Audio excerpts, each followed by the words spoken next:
Started, everybody come. They're cooking coffee. We are ready for you when you come. Steak. Oh, yeah, the open meeting. I think we're going to go ahead and try to get started. If everybody could mute. You close that. Deborah, would you close that door? And we're going to go ahead and get started after a couple of technical glitches. We'll keep working on those. Good morning. Today is April 20th, 2023. Time is 9:06 a.m. and we are located today in Granbury, Texas at the La Quinta Inn at 880 Harbor Lakes Drive in Granbury, Texas. Thank all of you for joining us. As you can see, we have a few people in attendance, but most everyone is online. So I wanted to remind everyone before we get started that as we go through today, we would ask that if you want to speak and you're online, please use the raise your hand function that is in the bottom tray of your Zoom connection. We will get to you all as quickly as we can, but we want to make sure we do it in an orderly fashion. So if you'll use the raise your hand function. If we have any technical problems or if anyone can't hear us, also there is both a Q&A and a chat. So if there's any technical problems on the other end of this transmission, please put that in the chat and we'll try to address that as quickly as we can. So we're going to call the meeting to order. We'll do a quick roll call. Commissioner Bradford, here.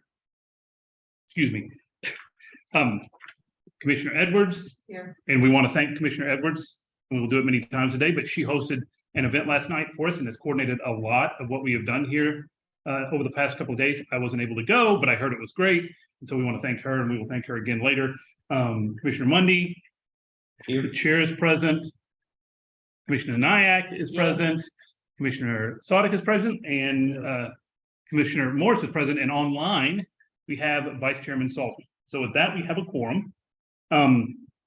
I also see that we have many of our normal friends online. We thank everyone joining us from TCEQ, including Commissioner Janeka and others from his office that regularly join us. I also see that we have an old friend on, Amy Robinson, who used to work for TCEQ, and we appreciate her joining us. Thank you to everyone else who joined us. Some of our other staff is on. Deirdre DeLisi and Diane Fulmer are both on. We appreciate them joining us remotely, and we welcome everyone else. And we will proceed on with the meeting.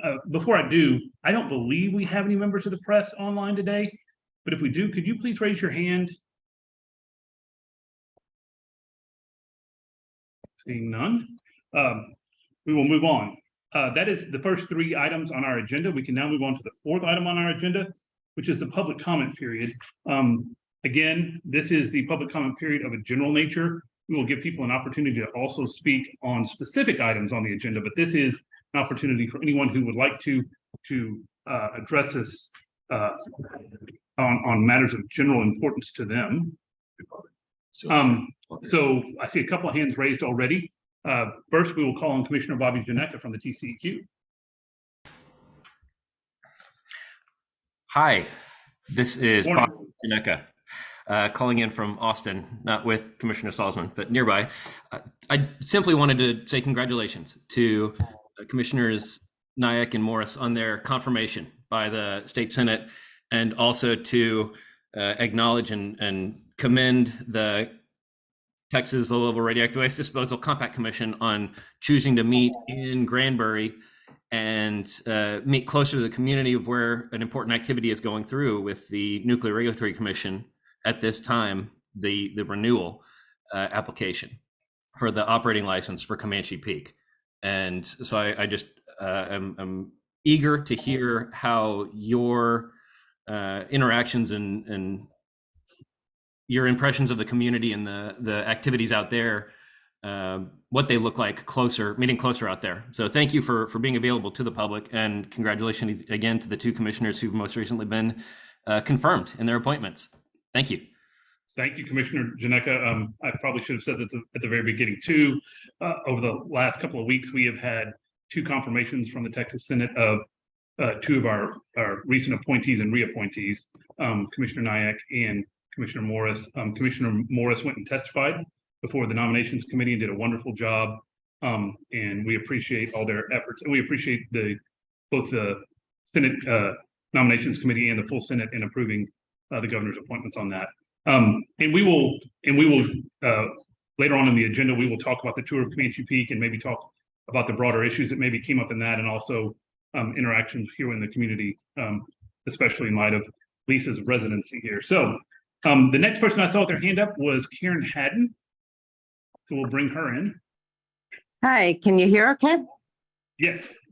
Hi, good morning. And I don't have a lot to say this morning, but would like to say that glad to see that the aging management rule is coming along. I'm sorry, the management rule for the Compact Commission. And I think it's a good policy and support it.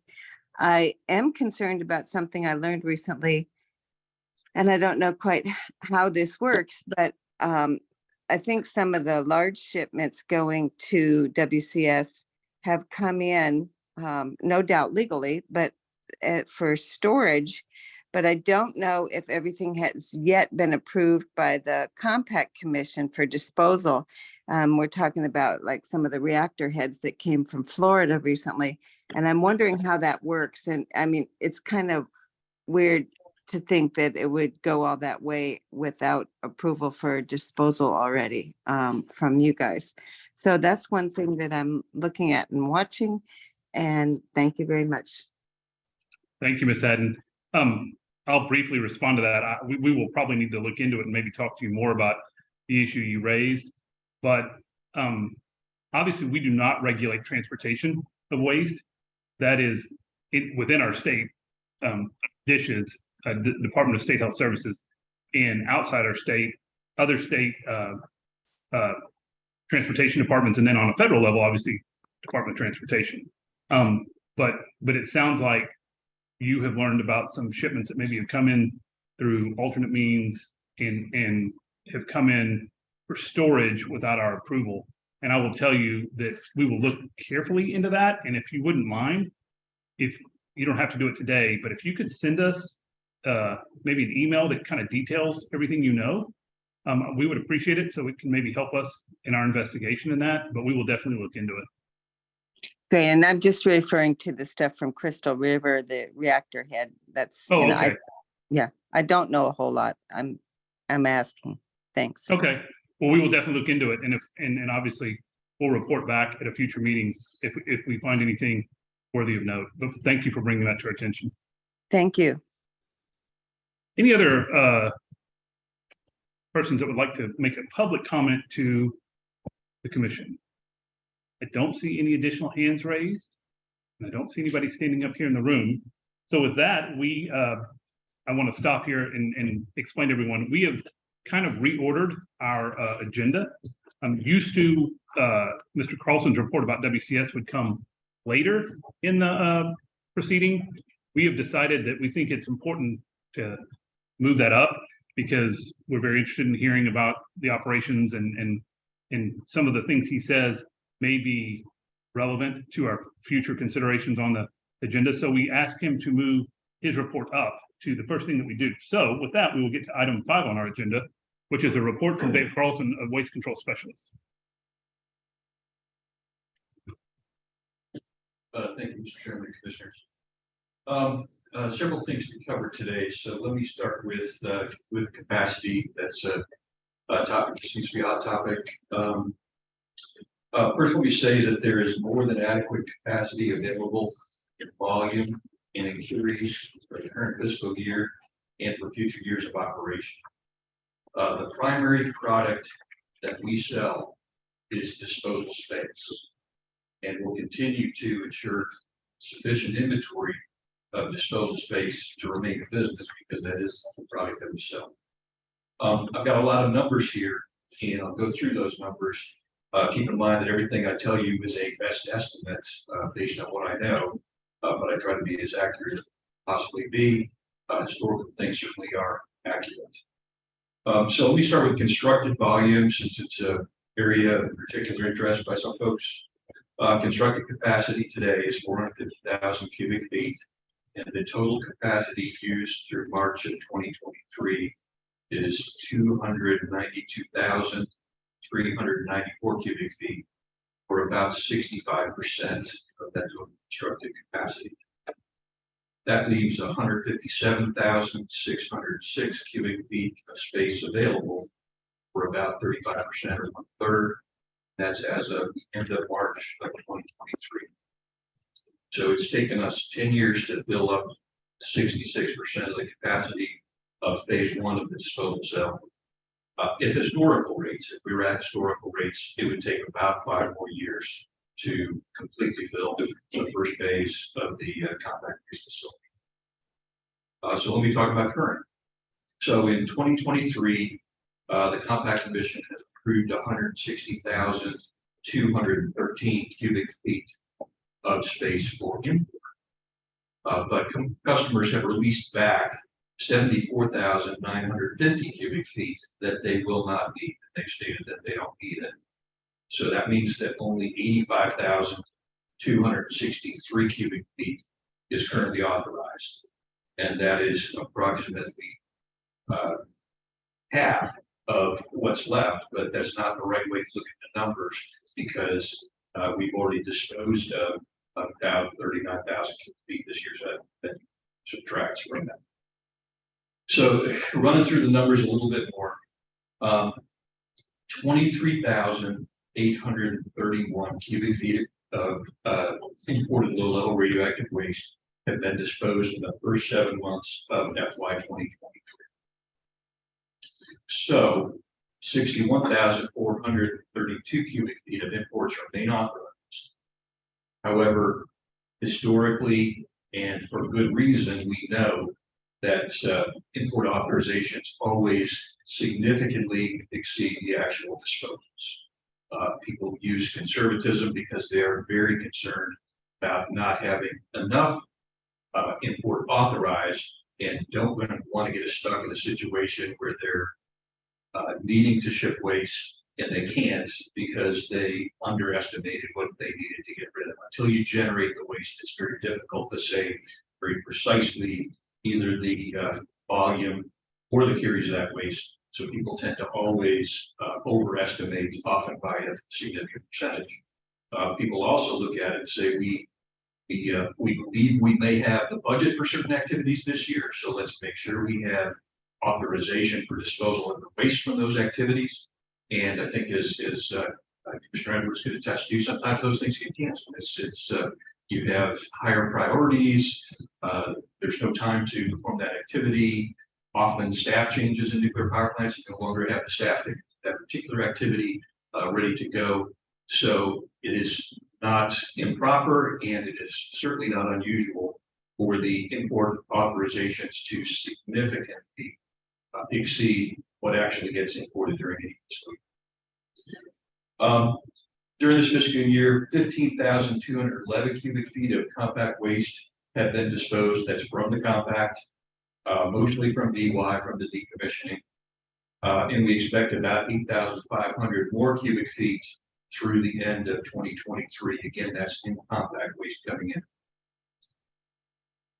So to get to a realistic projection of imported waste disposal for the rest of 2023, And Dave, I'm sorry to interrupt you, but when you say through the rest of 2023, do you mean the disposal year or the calendar year? I always speak to the fiscal year. Okay, perfect. Right. Thank you. Thank you. Absolutely. So a realistic projection for the rest of 2023, I believe for the imports is about 18,500 cubic feet. That's what I expect to see. Okay. For a total of 27,000 additional cubic feet. When we add that to the in-compact waste, that would make about 65,000 total for the year. That's a total of both compact and imported waste. Only 27,000, like I mentioned, is remaining to be disposed in the last 5 months of the fiscal year. So what do you see at the end of this fiscal year? How much will we have left cubic feet? 130,000. Okay. So if we take that 130,000, and if imported and compact waste continues to be disposed at the 2023 rate, which is a high rate, 60,000 cubic feet a year or so, And I don't expect that because we have certain things going on that have driven that up. It's the Vermont Yankee waste, other decommissioning waste that have moved that along. But if we did stay at that 60,000 a year kind of level, that would be 2 additional years of capacity after September. So that would take us to September of 2025, looking at it that way. So 2 years under that scenario. So my conclusion is that there's between 2 and 5 years of disposal capacity left in the compact waste facility, based on all of the numbers that I have. But let me talk about construction though. I'll note that, construction of phase 2 of the compact waste facility started in February of 2023, February this year. The duration of that activity is estimated at 12 months. So it's currently scheduled for completion around February of 2024. So well in advance of any possible date that we would not have space in the compact waste facility. I'll tell you today that work is ahead of schedule. The actual excavation should near completion or be completed in the month of May. So we've got a lot of digging done. And then we move on to things like the liner and to the technical parts that need to be completed, submitted to the TCEQ in order to make that an acceptable space for disposal. Phase 2 will provide 425,000 cubic feet of additional disposal space. So when phase 2 is complete in February of 2024, there will be approximately 500 to 530,000 cubic feet of disposal space available in the compact waste facility between both phases. So we'll still be finishing out phase 1, but it will also have phase 2 there available to us. So my conclusion is that there's currently enough constructed space for 2 to 5 years, but when phase 2 is completed in 2024, there should be about 8 to 16 years of volume capacity available in the compact waste facility. So from a volume perspective, that's why I very strongly believe that we have adequate space for this year, adequate space through the completion and construction of phase 2, and adequate space going out another decade after. But before you move on to anything else, I'm sorry, were you done with the? I was going to see if anybody had any questions. Yeah. If you want to go first, let me. Okay. Will the new expansion, will that be one single expansion so that 425 comes online all in one time? Because I've heard conflict. Okay, that's very helpful to know. And then your February date says completion.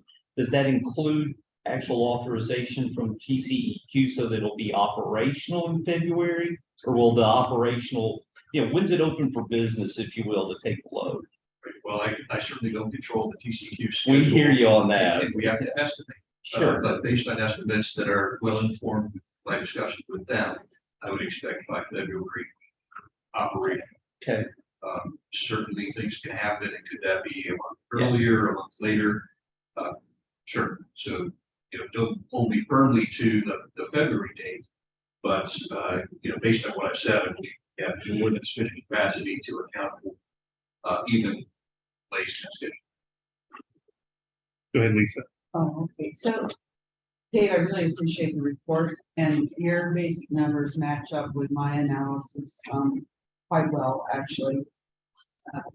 Thing that the capacity is struggling with right now is that your numbers are reflecting actual disposal, and this commission deals with. So until the phase 2 expansion is available, as we look through to fiscal year 2020, 2024, a lot of times the import applications, 200,000, 180,000, right, cubic feet. We may know, based upon historic performance, that that amount won't actually be disposed.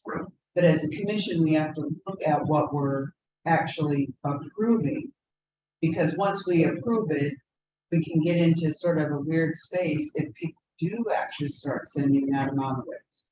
So one of the things that we've talked about is for the coming fiscal year until phase 2 is completed and available for disposal, is looking at mirroring the conditional approval process that we have been successfully using for curies that I don't think impacts your business operations, applying the same concept on import applications relative to volume.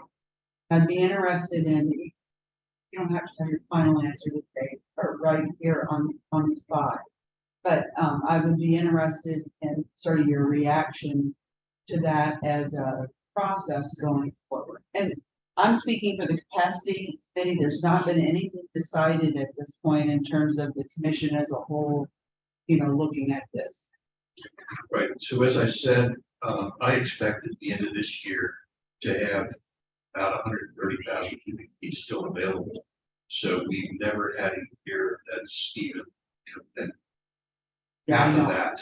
So to restrict shipments into the facility, based on, projections that won't come true, wouldn't be something that would be supported. Well, I'm sorry, Lisa, but let me interject here. I think what Lisa's saying, and tell me if I'm wrong, is it's not that it's going to be a restriction. It's going to be to address the overestimation issue, much like we have with curies. And so it's not that we wouldn't grant authority to import and dispose of the waste, but the grant of the specific volume would be contingent in that it would be approved when it's ready to ship. So that addresses the issue that I think we've all talked about. I know you are very in tune with, which is, generally speaking, it appears as though people use on average, about 25% of the volume that we end up granting to them. Now, that's on average. I know it may differ in individual shippers, because some people use 50, some people use none, some people use 10%, whatever. But I think that smooths out the rough spot of this issue, because I think what Lisa's laid out is what Commissioner Mundy laid out last time we met, which is if we on paper exceed the capacity, then obviously we have an exposure point there that we can't really control. So, and I think you're right. I think the good news is that once this fiscal year ends, all the agreements end. So we effectively get back all the unused cubic feet. And we then have the new process, which will begin in July, and say, we'll see what everybody wants. But if we get more requests for volume than there is left, taking into account the needs of the in-compact generators, I think what Commissioner Edwards is saying is the only way we can ever do it, other than simply saying no. Did I state that right, Commissioner Edwards? And so I think, and obviously we're going to talk to you about it in much more detail, and we were going to talk about this later in the agenda as well. But I think that the thought is to be the least intrusive on your business process and try to create a system that allows you to continue performing the way you've always performed, and not have us in the on paper pickle of saying we have hit our capacity. Because I think what Commissioner Edwards is saying is right. We understand that what you're saying. We totally agree with you that nobody ever uses all the volume they're granted. However, knowing my luck, the minute we say that, somebody does. And so we have to have some sort of safeguard in there to make sure that we literally don't end up in a situation where somebody shows up, especially from an in-compact generator, and you guys say, funny enough, we filled up. And because everybody shipped, and we didn't expect everybody to ship, but they did. And so I think it's just a system to overcome that hurdle, I think is the best way I would put it. I wouldn't call it a restriction. What I'd call it is a conditional. So actually it provides a vehicle for us to say, we'll provide approval. It's conditional, just like the curies. If we don't do something like this, as soon as the imports hit what we believe is available capacity, available right now, without phase 2 isn't actually available, along with a buffer that we intend to keep reserved for in-compact generators, then we'd have to stop approving. And at that point, you would be restricted. The conditional approval process that's been successfully used with curies, I think, would not impede business relations. So we might need more discussion on this and give you a moment to mull it over, so there isn't just an initial reaction to the suggestion. I really think this is well thought out. and sort of designed to ensure that we do three things. We protect capacity, disposal capacity for in-compact generators. We protect the commission's ability to continue to provide appropriate approvals without, going way over what the current available capacity is. And I think it affords a way for those objectives to be met without impeding your basic business processes. And I will say this too, this is the other side of this equation, and Mr. Carlson and I have had this discussion.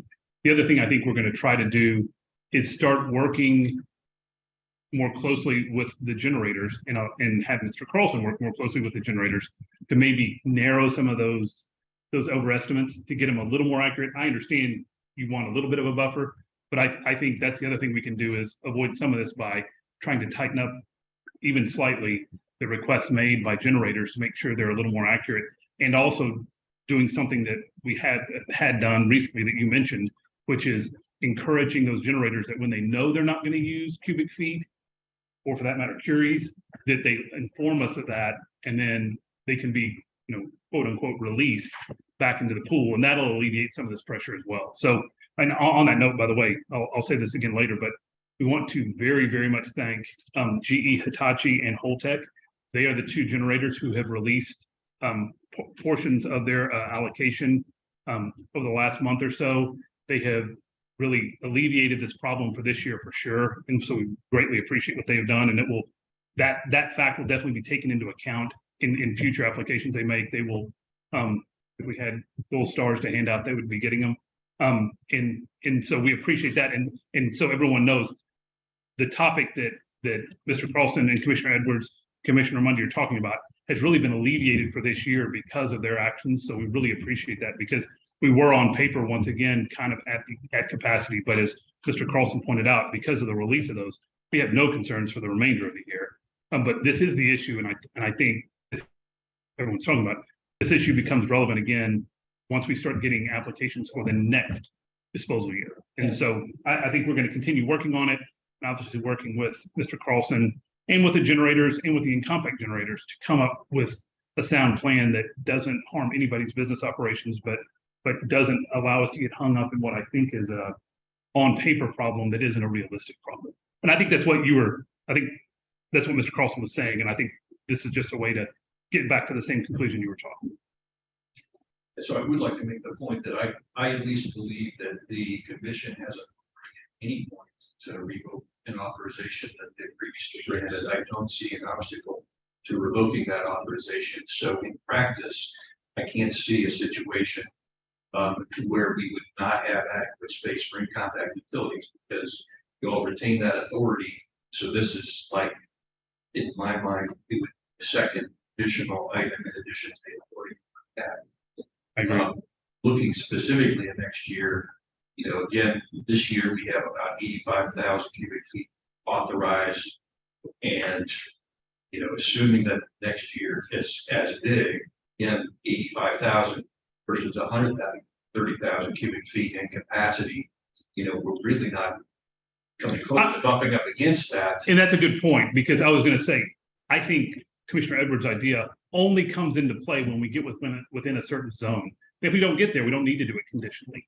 So if what you're saying is true, then we don't have to do it conditionally. It's only once we get to, and we'll have to pick that number of kind of, a bright line of saying, once we get to the point where we've authorized X number of cubic feet of those that are left, then we may have to institute the conditional. Until the new expansion is online and available, we're in about a 6-month kind of compression period where we have to really watch what we're seeing really come in. It's kind of a blind spot for us too, what's in compact. And I think what kind of put all of our antennas up, the chairman got indirectly information that an in-compact shipment was on the table potentially for a large volume, and that kind of set all of our wheels turning. So it's nothing direct to you, but let me say before I forget a couple of things.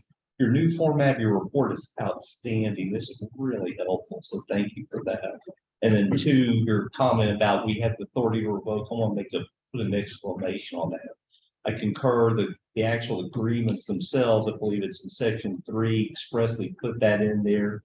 just for public consumption, there's a category of rights. These agreements are not vested property rights. They're what the state of Texas law categorizes a usufructuary right, like a water permit. The state can always pull them back in times of need for the greater public need. So legally, the way statutorily we are structured right now, the facilities, they're for the benefit of Texas and Vermont. To the extent there's excess capacity, up to a maximum of 30%, we can allocate it to out of compact users. So it's not a nationwide free for all of who gets in the door first. We can only give away statutorily this limited amount. So that's why we're watching it. And Texas in compact folks come knocking on a door, we have to assure they have capacity available essentially on demand. And then just cover for the other commissioners, you know, and you, Mr. Carlson, I'd like to see some of these bigger users like a decommissioning project, if they could give us a 2 or 3 year forecast, would help us for planning, like Crystal River. You know, say when Vermont Yankee was really in its big bulk period, we could see online, you know, their forecast of when they were going to move, especially B and C. It'd be nice to see that, you know, not binding them to it, but for big decommissioning, so we can kind of use that in our planning purposes. Right, and that would be the business information of those respective plans, Yes. and whether they want to share that or not, Yes. would have to be worked out. And I will also say, I agree with both Mr. Carlson and Commissioner Mundy that we have the right to revoke those agreements. I really hope that that's the last step. Yeah. I hope we can work it out some other way before, Yeah. because I really don't want to just go out and start issuing Yeah. letters saying, We don't want to get in that position. right, if we can avoid it and use the same process that we just used this year to avoid some of that, I don't ever want to be in the business of revoking agreements unless we really absolutely have to. But it is the backstop, and I agree with you that if push ever came to shove, we could always do that. Yeah, I'm a person who does get down to the landfill just about every day. And, you know, we talk as though there's some capacity crunch here, but clearly from my eyes and what I can calculate on paper, we're not in a crunch situation. So, We're just trying to stay out of the crunch. right, and It is I that- believe I'm ahead of you on that, or right with you on that, Yeah. Commissioner Lundy, in that our construction Yeah. is, you know, even though it may not be necessary in another year or two, our construction is in progress today. I'm very happy that the construction's in process. But this isn't about whether we think there's enough space. This is about what we're comfortable approving on paper. So to be clear, we're not trying to imply that there's not enough space in the disposal cell, especially for what we expect to actually be disposed of. It's about what we approve for import. And those volumes, even though we know they'll be overestimates.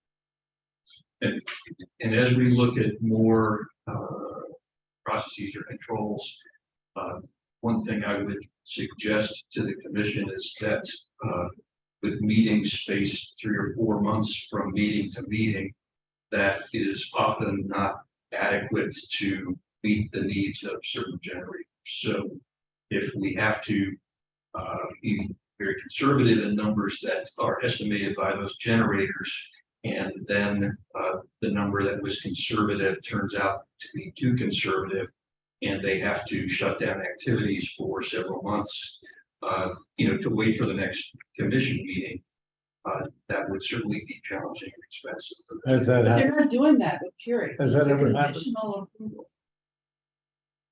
We haven't ever taken those actions, Commissioner, so that would happen.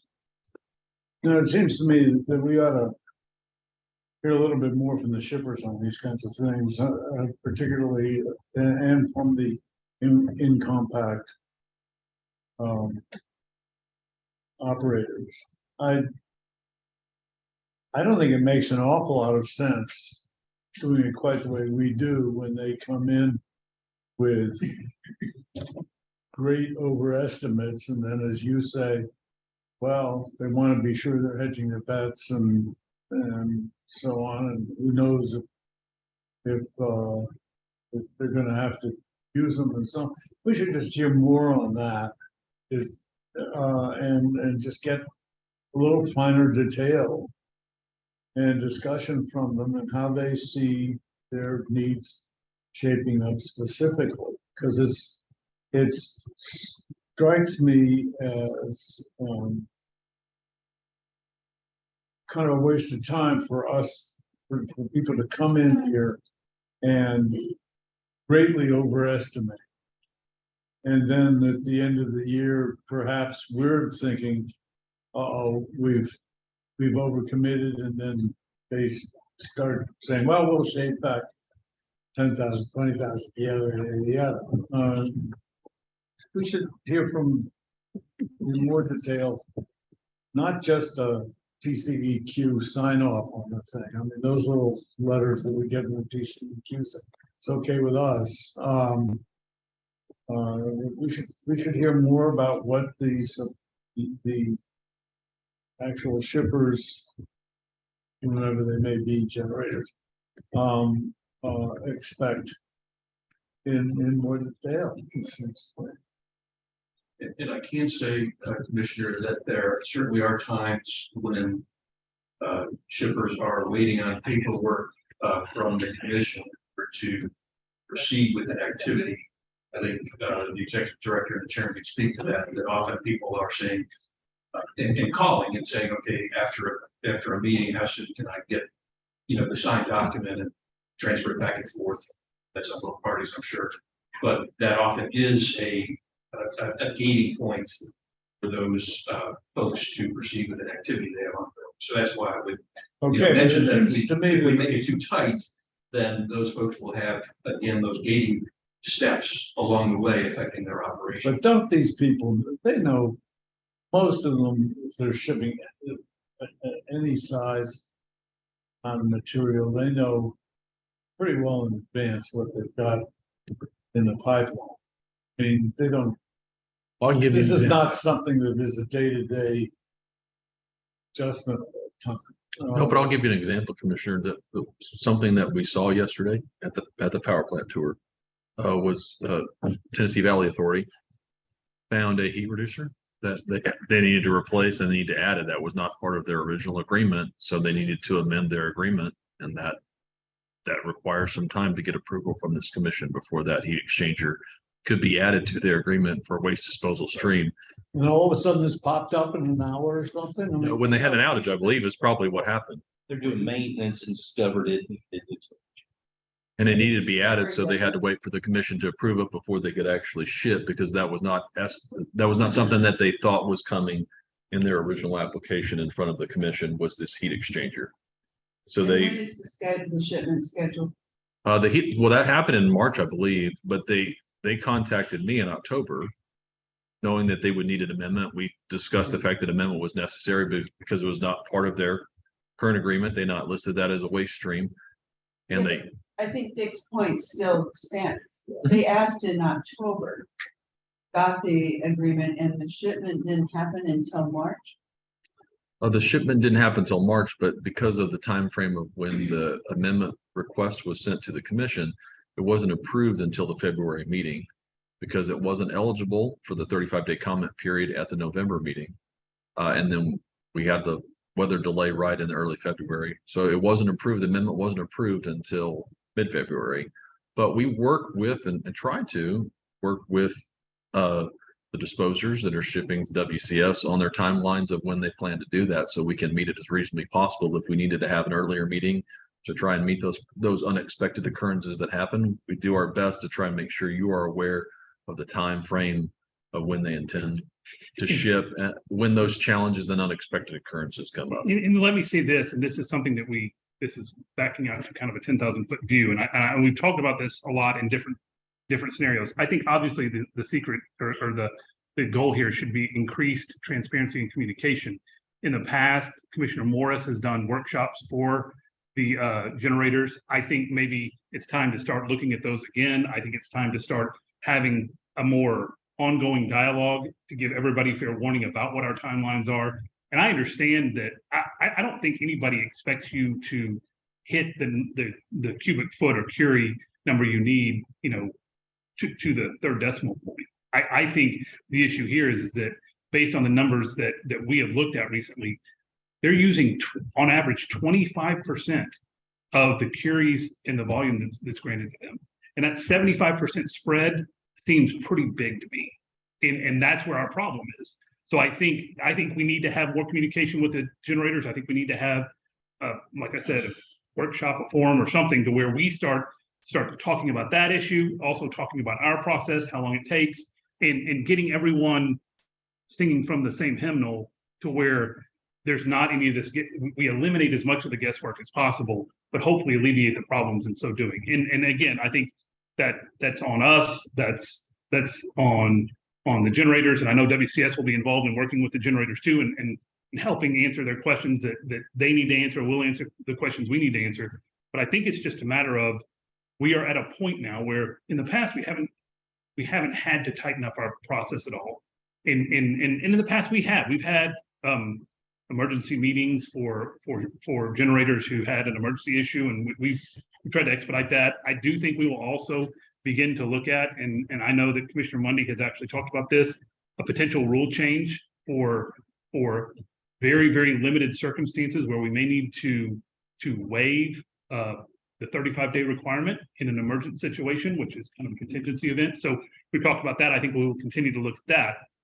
But I think in the end, this is just a matter of good channels of communication, good exchanges of information, and then, you know, much like what we've seen this year with both Holtec and GE Hitachi, having an open line of communication to encourage the generators when they say, yeah, we're 6-7 months into the generator year or the disposal year, and we know at this point a little bit better about what we're going to need and not need, and just continually communicating with us, because I think that, like it did this year, can alleviate a lot of these concerns as well. So I think the theme of all this will be increased communication and more working together with everybody involved in compact generators, out of compact generators, and WCS to just stay on top of this issue a little bit better than maybe we have in the past, because it's just more relevant now. So, yeah, a couple other thoughts just for your consideration and the public, the users of the facility. But when we get to our summer meetings and we're starting to get these waves of applications for next year, where do we put the boundary line if we need to hard wall off X amount of cubic feet for Texas and Vermont for next fiscal year till this new expansion is actually available? You know, there's no black and white number, but kind of, you see what I'm saying? We need to, what are we gonna have Yeah, I think there is basically off limits for Texas versus what do we have on the table for allocation to the imports? I'm not asking you to answer right now, but later this summer, we're gonna have to start looking at that question, you know, in this like 6-month window.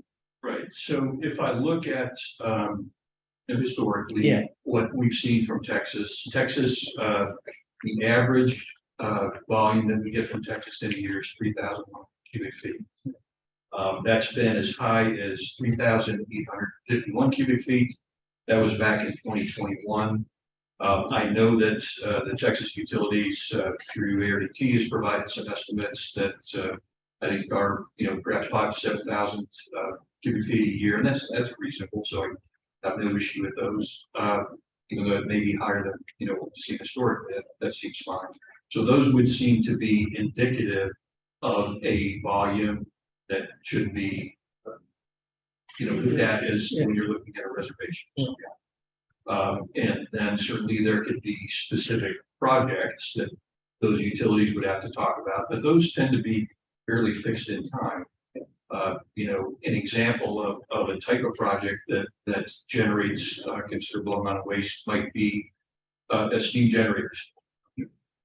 Those kind of projects are planned many years ahead of time, and you know, I was in that business, and it's certainly a year or so from even award date of a contract to do that kind of work until you see transportation for this bill, just because the planning is so significant on such a major project. So those kind of things are, I think, easily predictable for any utilities. We're talking about those kind of huge volumes, but the smaller volumes, the year in, year out volumes, if utilities say it's 5,000 to 7,000, a year, I think that's what. I think I'm not even asking you to make a number right now. I'm just saying that's, and for the users facility, that's something in the summer we're gonna have to look at in some fashion. So And it highlights the need for the communication that I'm talking Yeah, about. I think it just has to be something that is constantly being traded in the way of information. We constantly are checking in with everybody, you, the in-compact utilities, and then the out-of-compact utilities, to get a better handle on what they think is coming, knowing that, a little bit of a buffer and all that makes perfect sense. Like I said, I am not suggesting for 1 second that these should start getting accurate down to, 5 or 10%. I don't think there's a problem with making, saying we pick our number and then we add 25% to it.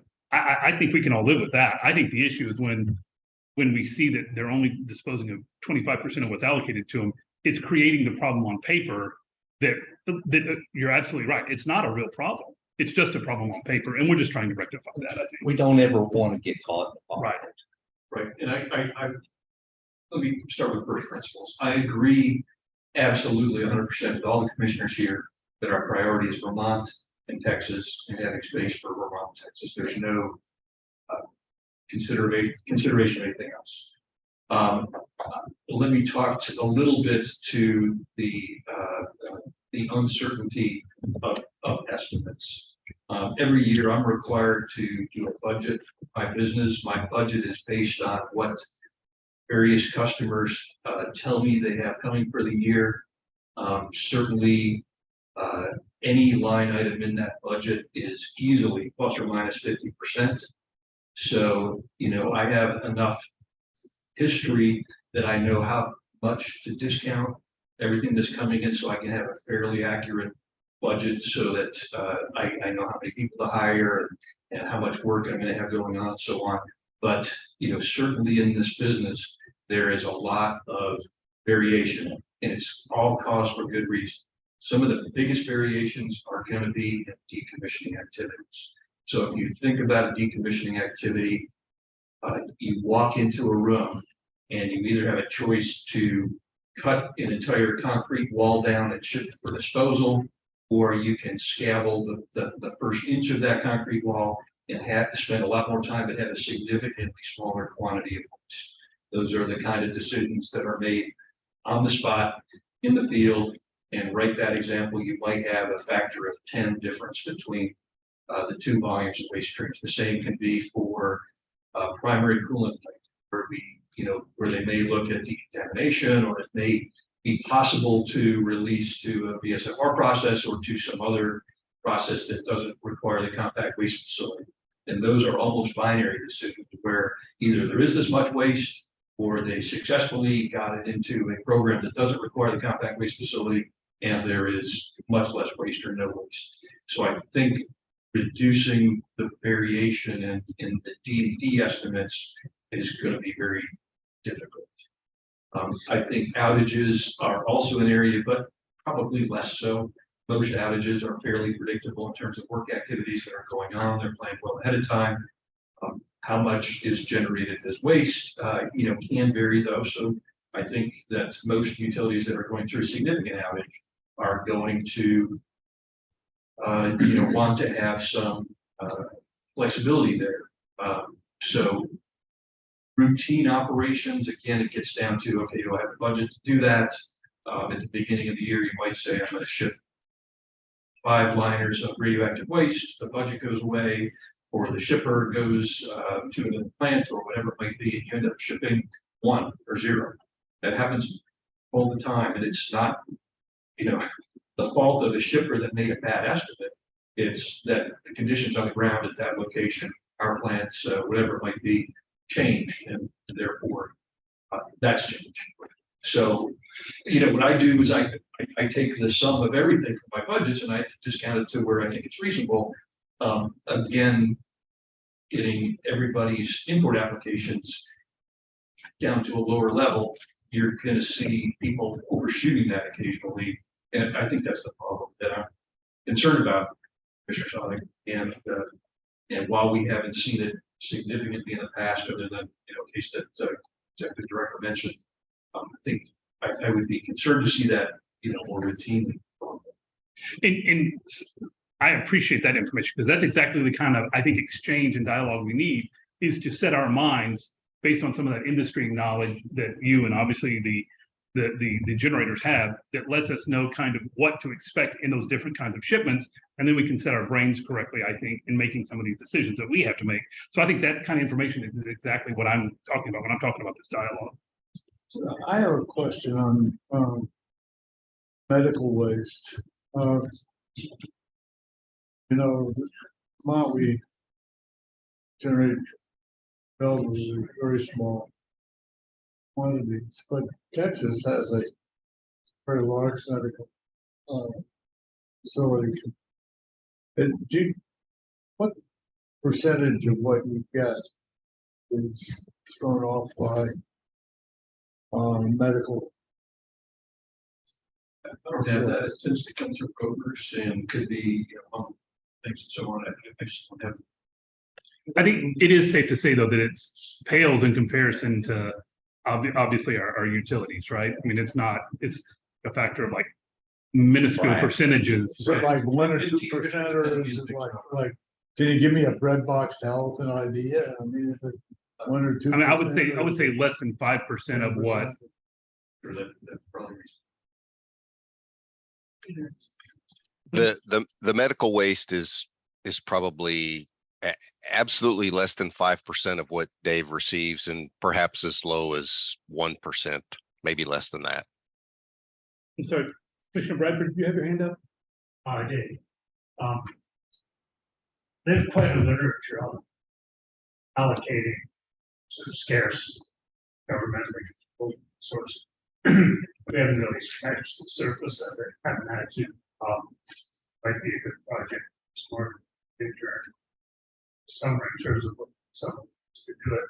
Seems to me right now we're kind of like gate agents. So we seem to have an overbooked situation here. We'll make volunteer return for future favors. Sure enough, we got a couple. Now the plan's fine. What interests me a little more though is you're more in the decision making position. First it says, well, really, we reached the point where we need another airplane. And I wonder if you could just say a little about the decision making process that you go through in deciding to expand. Who all has input to that? You need, but particularly what gets you saying, really, it's time to go ahead and build increment. Right, and again, as I started with my product, it's just going to waste. And if I don't have enough inventory on the shelf for customers, customers are going to be concerned. And so that's why I've proceeded earlier than I think is necessary to proceed with the next phase of the compact waste disposal facility to provide that assurance to customers across the board, Texas, Vermont first, but all customers that that disposal space is available. So let me say, is something specific trigger that for you, some mathematical ratio, what you have left, what you're expecting? No, not really. So it's more of a the trends and looking at historical averages and those kind of things. We have some visibility. I understand you all would like to have great visibility of decommissioning projects for the next 3 years. I wish I had that same visibility. I'm not sure that the folks doing the decommissioning for the reasons that I've stated, I'm not sure they have that visibility always. Maybe we can help you out. But I understand, but I still don't know that they have that visibility because they have to make decisions during that process that are in their best financial interest, and that decision may significantly alter an amount of waste. And so that's what I see, certainly. So back to your question, it's really taking a look at those trends, taking a look even at the concerns of the in-compact folks, and I could build capacity just when I need it, and I would be perfectly fine and would have adequate capacity through that, but I don't want to scare customers or you all as part of that process. I think we are so far ahead on this right now that we shouldn't feel like, we come even close to not having adequate available for customers to use. So it's not a specific, we hit 65% this month, so, we need to start building. No, it's certainly not like that. We also do take into account things like, if you look at operation in the cell, it's a jigsaw puzzle in there. And, we certainly use CAD programs to plan out to the extent we know where everything's going to go. And as things get harder to manage, completion of one cell, it might be easier to do placements in another cell before we do completion in this cell because of the kinds of waste coming in. Or so there's actually a lot of factors that do go into that. But I think the bottom line is always allowing our customers and the commission to know that we have adequate capacity for any emergencies that might happen. Is there any legislative effort that you know of that would alter the 70-30 split? There's no legislation that I'm aware of today, in this session. That. It was interesting to see that we found out that phase 2 is going as the ground is broken. And we were kind of concerned about the capacity that was and had greater interest in that. I imagine the decision-making process, considering phase 2, is happening for some time, but the commission now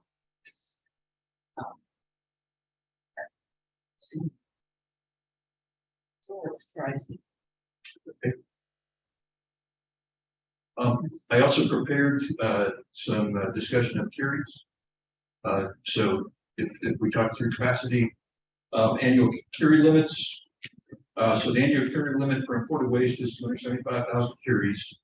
The Compact Commission has authorized 406,204 curies for import in 2023.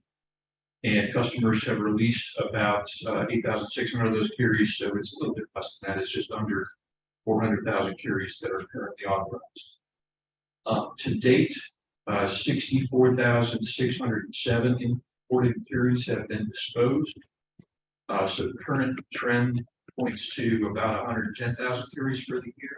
That would be 40% of the limit.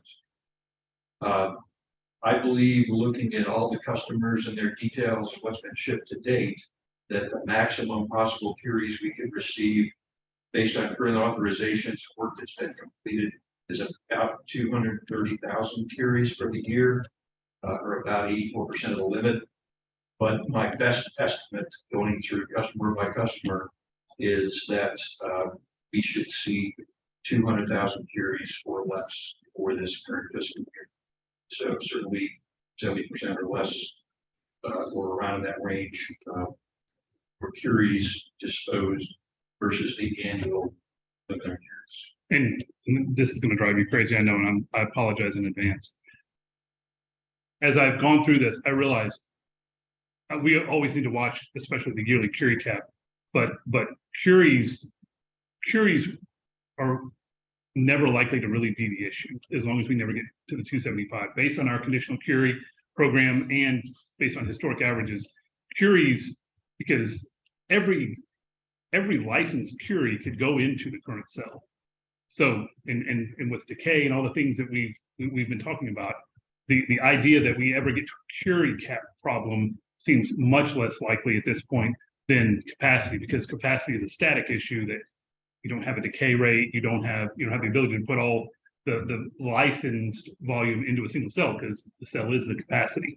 So I appreciate the curie numbers, but I just wanted everyone to know that at least in my opinion, we need to watch curies and make sure we never get close to the 275 number, and that's the reason we do the conditional curie process. But curies now take a backseat, in my opinion, to the volumetric capacity, because that in light of what we have been discussing, the volume will fill up and it will be something we have to watch, and with expansions and all that, where the Curie issue on a long-term basis because of decay is really, it's always going to stay way below the long-term line. But the only issue is the 275, which I think we have addressed with the conditional Curie program.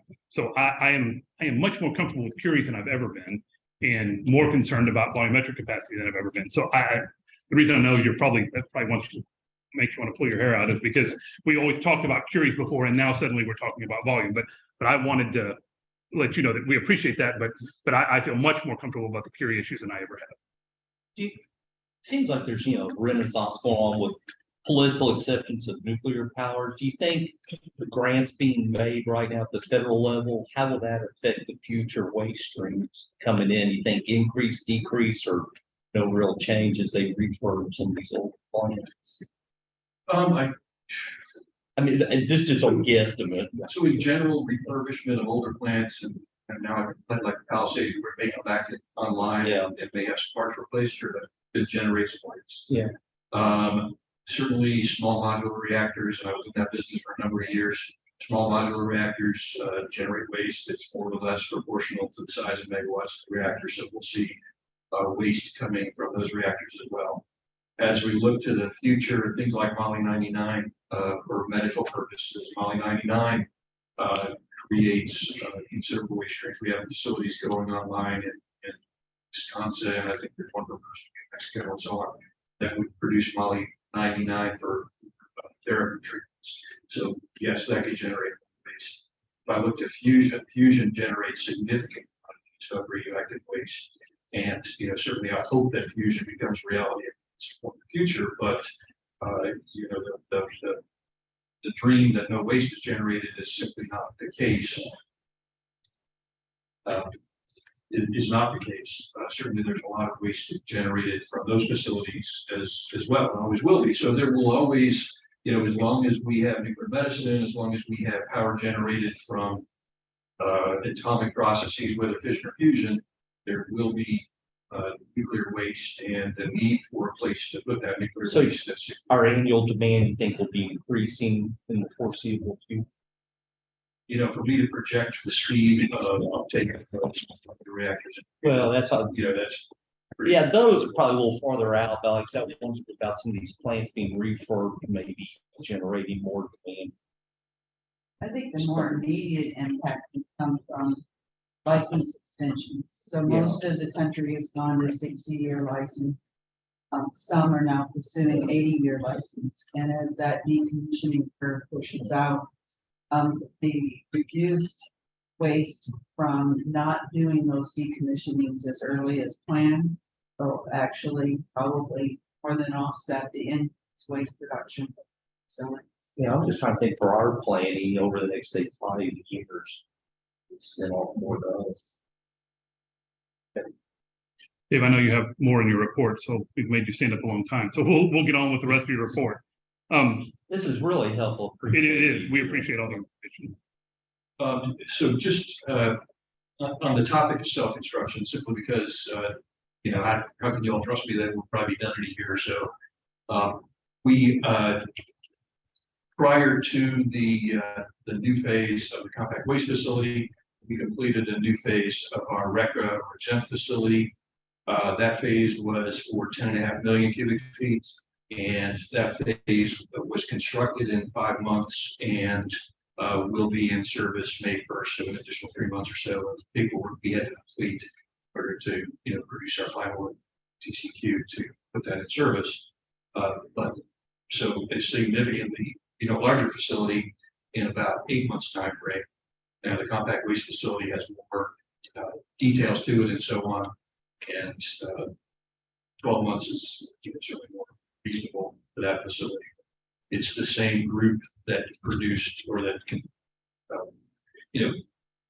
form the expansion on the RECA facility that's also performed expansion on the compact facility. So I expect certainly time with it, see success by those folks. A few other things that I routinely cover. I think I've covered all of our fiscal year totals and so on, but right now our totals for curies that we've actually disposed of is 569,537 curies. Decayed, which is 26.8% of licensed capacity. As Chairman Hurley said, we mostly dispose of things with extremely short half-lives in the range of 5 years and so on. And so at some point, they'll be going away just as fast as we can dispose of them. So again, we don't expect a major long-term issue with curie capacity. In terms of quarterly payments, our last quarterly payment to TCQ was $1,316,000, to Andrews County, $167,000. The total since inception, we paid $73.5 million to TCQ and $16.9 million to Andrews County, for a total of about $90 million to date from the fees on disposal. Last thing I want to cover, you all were interested in our license renewal, and that's just something that happens for each of our licenses every 10 years. So our license expires September 10, 2024. We are required to submit our renewal application September 10th, 2023. So that's 5 months to go right now. We're in the midst of that. That is a very major activity for us. There's 34 volumes. There's about 10 sections in each volume. There's many consultants and others that are deeply engaged in this process.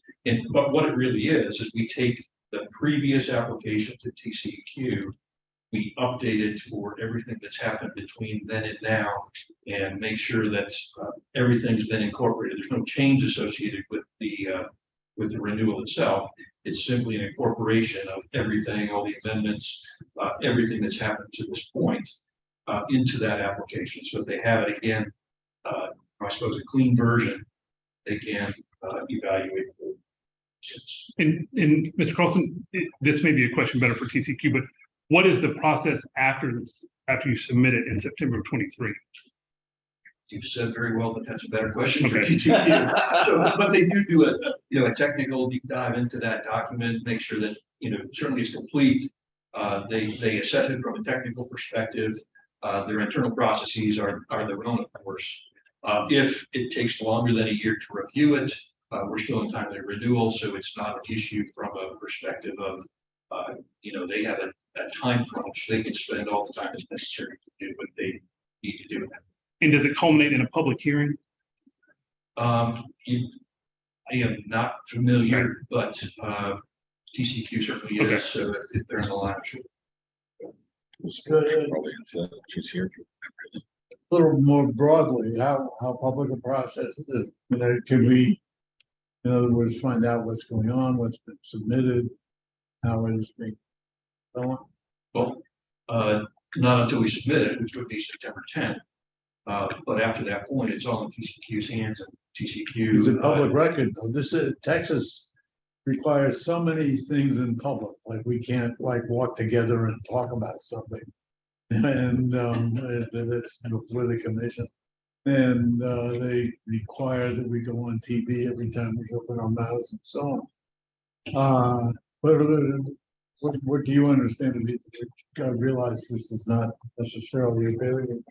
What do you understand to be the requirement as far as the TCEQ is concerned, and you folks are concerned in dealing with them in terms of public disclosure? You have to go on TV when you hand over the thing, stuff like that. There is a pint of blood requirement, I believe, but rather than make Mr. Carlson speak to that, I think Commissioner Janeka raised his hand. Ashley or Bobby, would you Oh, like I'm to talk? sorry. I will let them decide, but I think this is probably a question better answered by them, unless you want to answer. Right, certainly it's a public process. So there, of course, in Texas, there's requirements for public participation. And my understanding, it behaves like a major amendment in terms of the public participation in the process. But Ashley or Mr. Janeka, the experts. Well, besides Commissioner Janeka, maybe perhaps our lawyer can Juarez can, advise us on this but, I don't know. I mean, it strikes me that what we do is extremely public. What TCEQ does, from my point of view at least, I don't get an awful lot of information what they're up to when they have a dialogue. Um, I'm just wondering what the rules are. But whether perhaps we can find out a little bit about what's going on. So I think Commissioner Janeka may provide us some answers. So I will give him the floor here for a minute. Thank you, Chairman. And Commissioner Sadek, to answer your question, I'm Bobby Janeka with TCQ, and I'll certainly defer and welcome Ashley Forbes or any of our agency's attorneys perhaps to weigh in with more specific answers with citations. But as I understand the process, a renewal application for a radioactive materials license is, as Mr. Carlson mentioned, treated as a major amendment. It is subject to public contest through our agency's administrative review process. It would go to the State Office of Administrative Hearings if a person were found to be a qualified person, and there's specific legal requirements and technical requirements by which a person might make that test. But this is something that would be noticed to the public. It would be made available to the public in a space where they could obtain the license application documents, the underlying technical summary records. Those sorts of application files would be required to be maintained at a public place or by waste control specialists.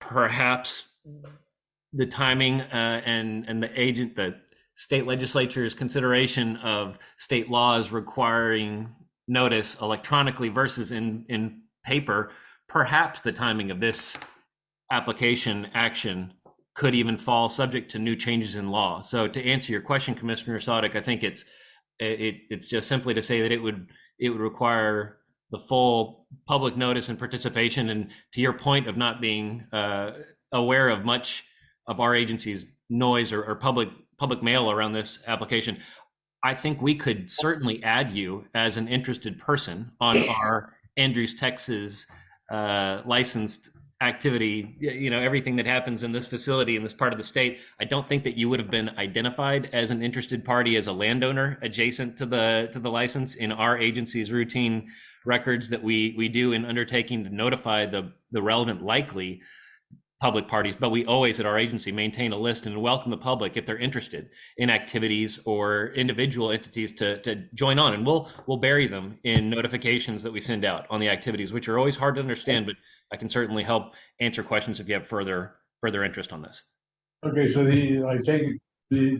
don't know whether that's a legal opinion, but I take it that It's not. I'm not a lawyer. Is, if we happen to own land next to the Andrews facility, we might be able to get involved in more detail in this thing. I don't happen to own such land, and I don't plan to. But what you're saying is that by virtue of being who we are and what we do, and what our interests are, those things don't qualify us as being part of the dialogue. Is that it? I am not aware of a state law, Texas state law, that would disqualify the Compact Commission from participating in our agency's contested case process. I don't know of any precedents where that has occurred. There are state laws specifying that Texas state agencies cannot be a party of other state agency actions that would go to SOA. You raise a very specific and a very interesting question that I'm sure our agency's attorneys could add to the pile and try to get into researching that sort of an interesting question at the time that we're going through sunset and our discussion with legislators downtown. But I would love to discuss this issue further with you if you're curious. Okay, all I'm trying to come at it from a little bit more of a layperson's standpoint. I mean, to your point, it's not necessarily just land ownership. Here we are, we try to kind of understand what's going on and this kind of a proceeding, it seems to me, where Mr. Carlson sends in these papers and asks to an extension, so it are quite relevant to the sorts of things that we do. And it seems to me that you folks should be very forthcoming in making sure that we learn about what's going on, and learn some specifics of these things. So, Commissioner, if I could draw a distinction, though, I don't think that Commissioner Chineka is saying that the information is not available to everyone. The information is available to everyone. I think more specifically, he was talking about a contested case hearing, which would require an affected party. And, you know, that's probably a question of law, whether the compact commission could be that party and contest the license if you all chose to try to overturn the renewal of the license. So that, you know, I don't know if that part of the law is defined, but in terms of getting the information, TCQ is very forthcoming, and so anyone can, you know, obtain the information from the website, the information that's available. If it's too voluminous, you know, in libraries or in Austin. If there's an online process I can help you with, where you can go see the applications online, and then you can sign up and get notices of activity on. And then- Those and proceedings then it won't comes begin until you down- actually formally apply. But then correct? it comes down to whether you are a qualified party to participate or to, you know, in effect, express an opinion that. But Commissioner, I believe you're allowed, any party is allowed to express an opinion, to send comments in, and so on. It's when you want to overturn the licensing action, and again, Commissioner Chineka, correct me here, but to get into a contested case hearing situation, that's when there's a question of who could do that. In Commissioner Sadek, I will mention this because of where you originate from. It may very well be that the state of Vermont has an interest that they want to come down and assert. And so I want to draw the distinction that if Vermont has a unique interest that they want heard or to participate in a potential contested case hearing, they have the right probably to do that as well. So I think that is all out there as a possibility. It's just like any member of the public can comment when we're considering an application, say today. But if we grant one and somebody wants to appeal it and take it up, that's a separate category whether they have standing to do that. Yeah. That process will begin when Mr. Yeah, Carlson but is up. it doesn't when they even start apply. till it's filed. I think I think what you're really asking for is information, right? All the contested stuff is sort of like a separate process. There are methods and avenues available for you to get all of that information. And we have people here that can help you get signed up, so it comes to you automatically. Okay, well, I'm kind of riffing here. I will try to be a little more precise in what I think I want to ask for. But I mean, it's always seemed to me that what the GCEQ does is opaque, but that's simply because I'm, you know, Humpty 1,000 miles away. And what we do is certainly not opaque. We're always just out there kind of talking about that. But this goes back to early in my tenure on this, a long tenure on this commission, where I was surprised at the way rates and so on were worked out with the TCQ, you know, able to have any input or understanding of the rate setting and so on. And so I just, well, I think enough said. I will look into this. So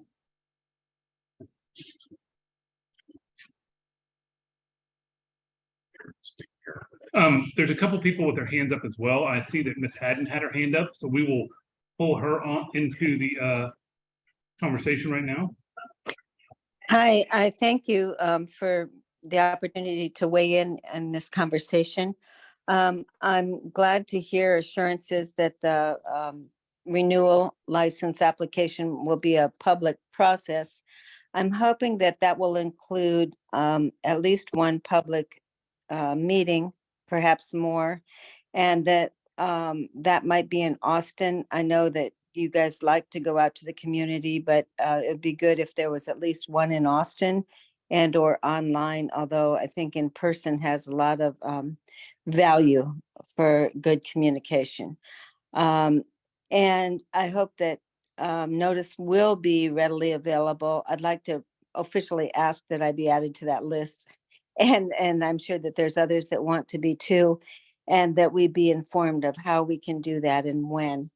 I think notice sometimes is not adequate for things like this because sometimes it occurs in a newspaper that almost no one reads and it's easy to miss. That's kind of an ongoing situation here in Texas.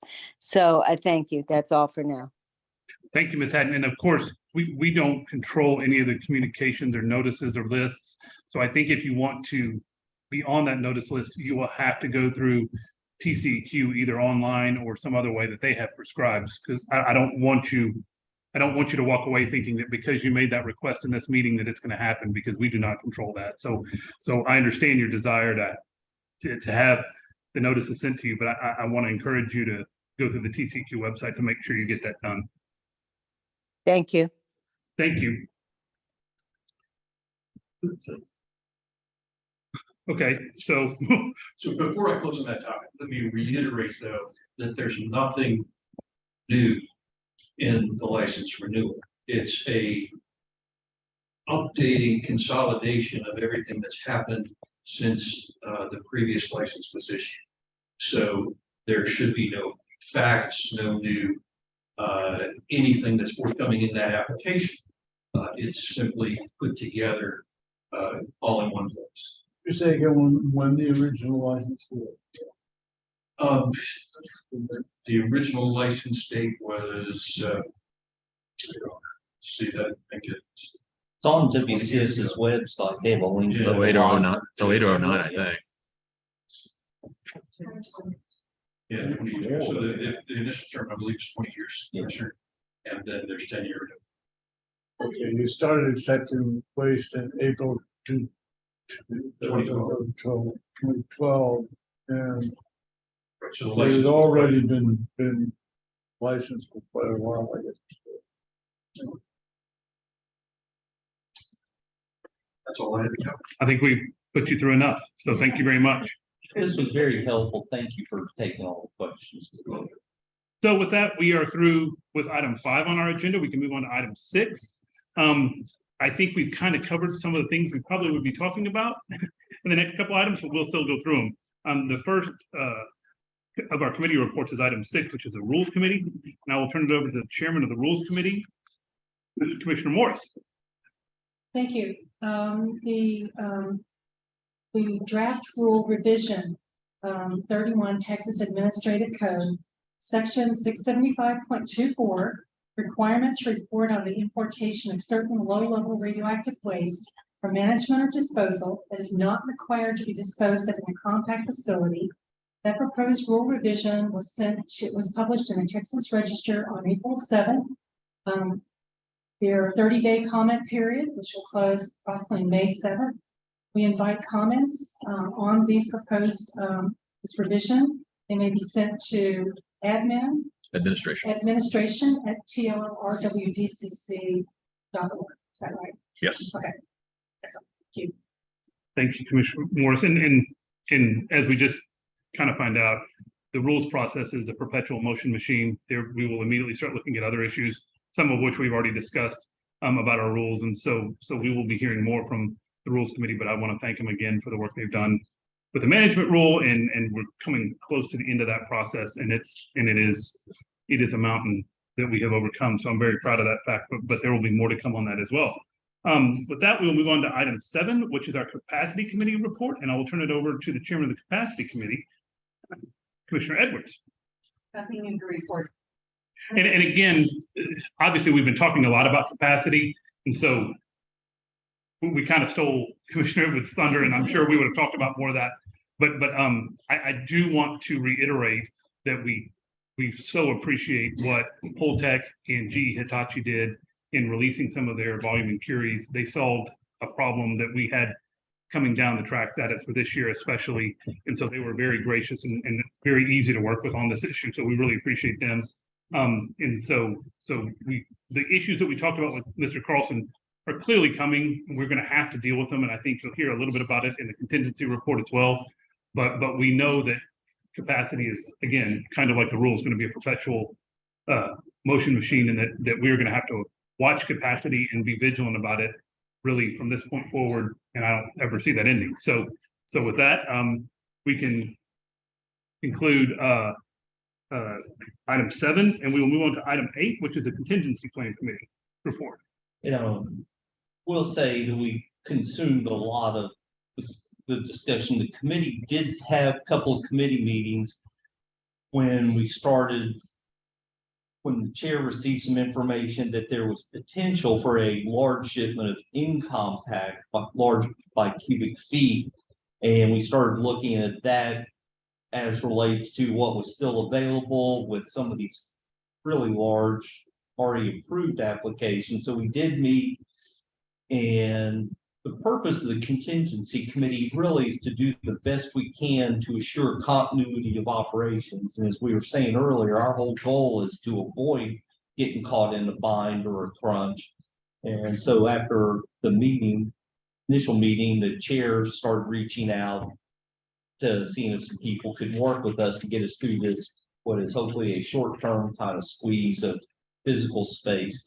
And as he mentioned, Holtec and GE both were very kind to work with us. So that alleviated the issues for the time being, and it's what's triggered a lot of this dialogue we've had this morning, exploring how we kind of get through to the time till the expansion is open.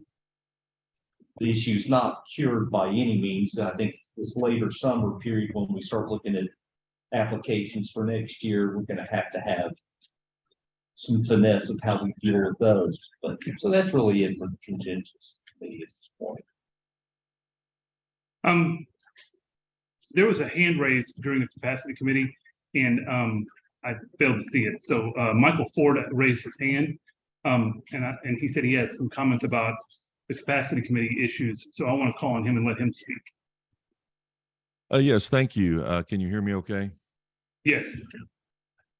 In listening to the conversation, actually in the preceding conversation, but it goes to the capacity report. It's really telling to listen to the conversation and the struggle with communication that's taking place, principally due to the fact that that the state of Texas has an out on following the federal law 105-236. Chairman Ford, could you speak up a little bit? We're having a little trouble hearing you. Okay, let me see. Can you hear me now? Just turn up your mic a little bit if you could and speak up a little bit. Is yours turned up always, Steve? It is. Is this okay? It's a little bit better, I think. If you hear, I can turn my audio on for her. Yeah, that's fine. Hold on just a second, Mr. Ford. Hang on, we're going to Turn on your audio. You turn on the audio. So turn yours off.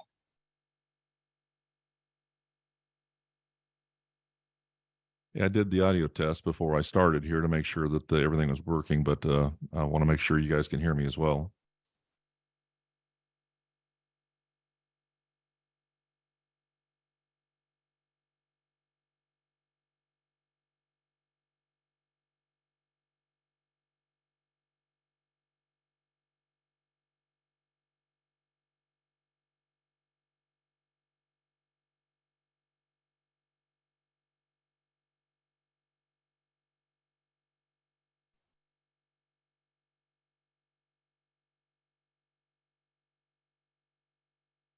Mr. Ford, can you give us a test first? Yep.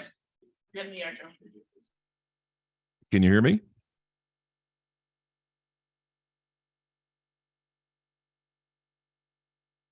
Everybody's mic is muted except for the room mic and the administrator.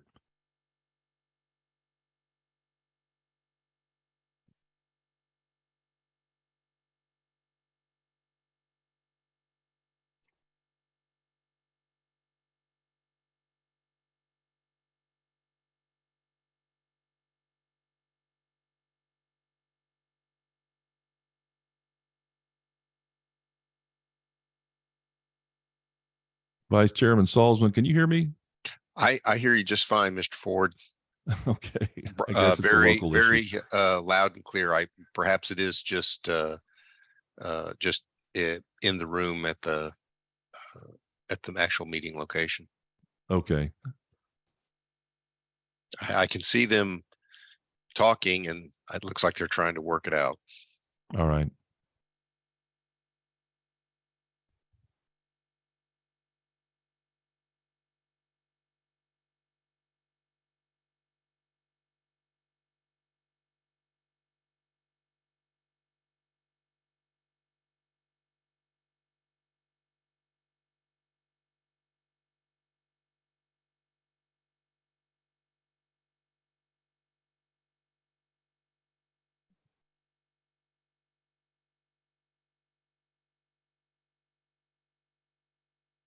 Maybe I blew the circuits. I don't know.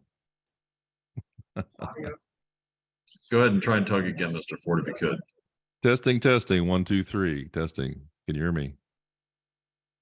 Vice Chairman Salzman is hearing me okay, but I don't know if it's an issue with the local arrangements there.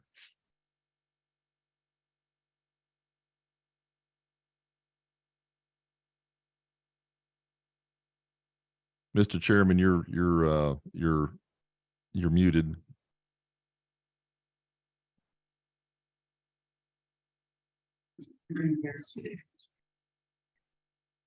TV is off. Let's see, it's echoing because it's picking up yours.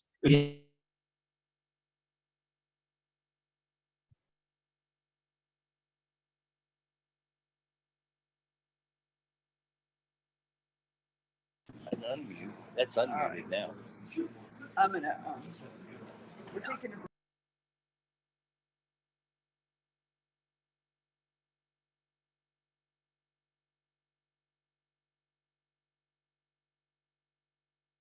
Brandon, are we taking a break? You're muted. I can't hear you, Brandon. Space bar.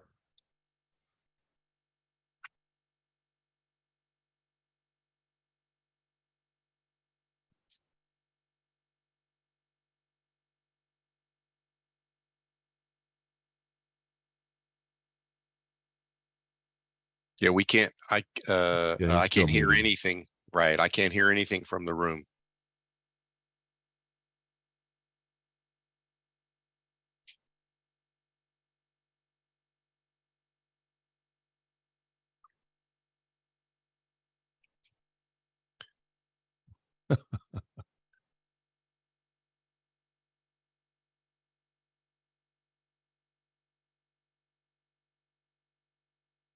Well, I can't hear anything from the room. So in order to allow the audience to understand what's happening, we're going to take a short break.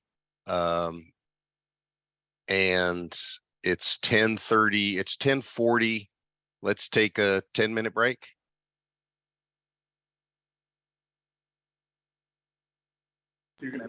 John, can you hear me? I can hear you now. Okay, we're getting some feedback somewhere. So Brandon's taking a 15-minute break. 15-minute break. All right. So for the audience, in case you can't hear it, it's 10:40, and we're going to take a break until 10:55. Sorry, I broke it, Stephen.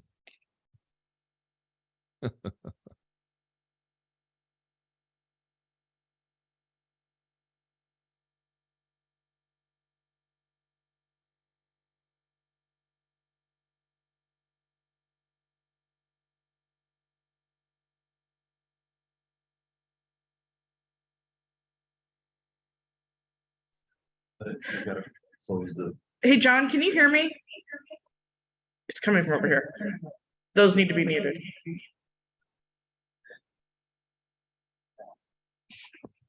Something over here is not muted.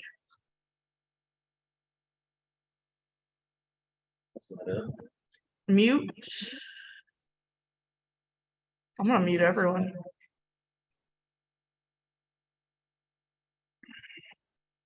Peters is loading. TV is, Your podium's not muted. podium's not on. Did we get it figured out? Nope. I can't figure out what is on though.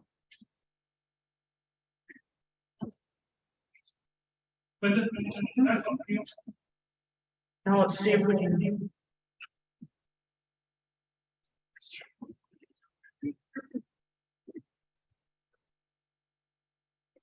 Yeah.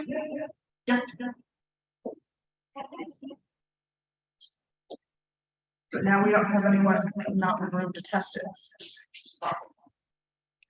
Okay, hold on a second.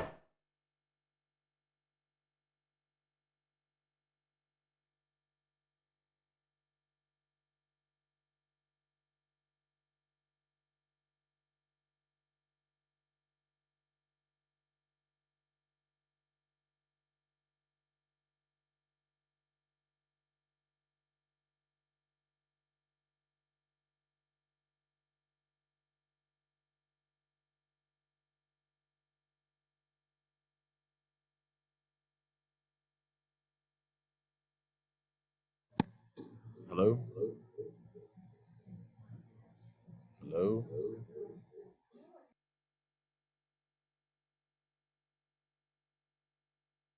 What if?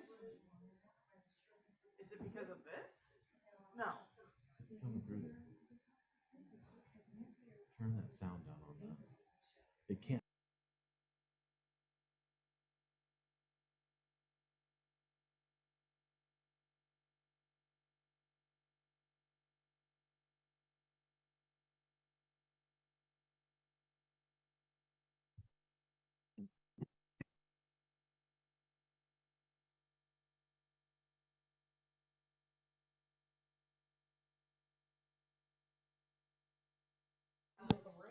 Hello?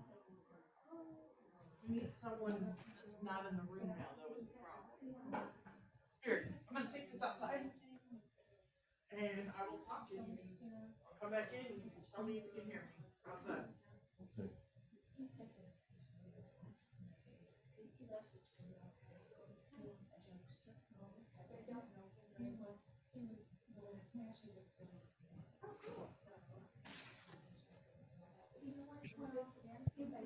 All right, Steven, is this better? I can hear you, but I'm still getting an I echo. can't hear you. It's got to be that audio. Hold on. It is now 11 o'clock and we're going to call the meeting back to order. We're going to let Commissioner Edwards sit in my seat for a minute so she can hear what Mr. Ford has to say.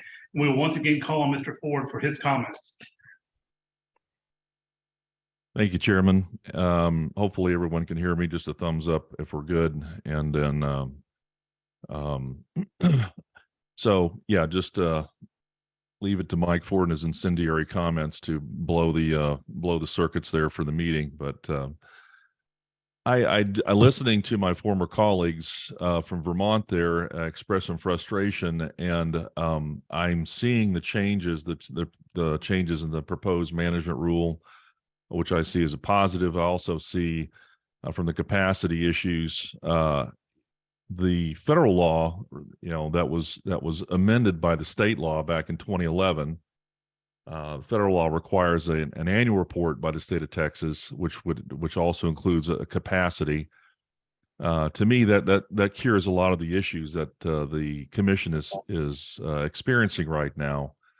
And if there was the commission is fully within its rights to request an annual report from the host state, the state of Texas, and for them to live up to their obligations under the federal law that they submitted to the Congress and requested the granting of a compact under that law. So to me, the capacity report that's in 401, let's see, 404, paragraph 5, that does, if the commission was willing to enter into a conversation with the state of Texas saying, we would like to see this observed, or this requirement of the federal law observed, then I think you are bringing to bear additional resources of the host state in order to answer a lot of the issues that you're getting there, which is the projections of capacity and whatnot, but also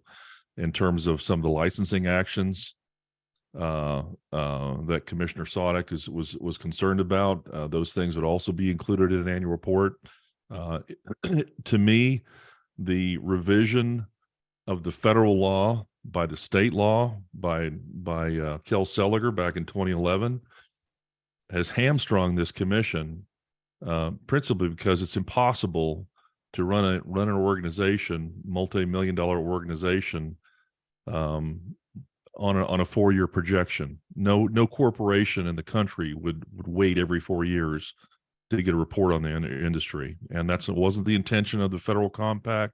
That's not what the federal law says. The federal law clearly says that the host state shall submit an annual report on an annual basis, including projections of funds and licensing activities that go along with there. So I've always been a proponent, and I'm not been a popular individual in the state of Texas for demanding that the state follow the actual federal law that they requested be passed by the Congress in 1998. But it is what it is. And if the state of Texas was to actually follow the law and submit an annual report, I don't think any of these issues, or many of these issues, would still be as insurmountable as they may appear to be. Thank you very much. Thank you, Mr. Ford. Any questions? Go ahead. Thank you for your comments, Mr. Ford. I guess from my perspective as a commissioner and looking at the different metrics and considering capacity, I think that most of the required capacity requirements out of the federal law would relate to the actual licensed capacity. And I think for this commission, one of the things we were looking at is available capacity relative to constructed capacity, which is, significantly less than the licensed capacity. And that sort of changes the dynamic and has bearing on your comments. Commissioner, could I respond to that? Yes, please.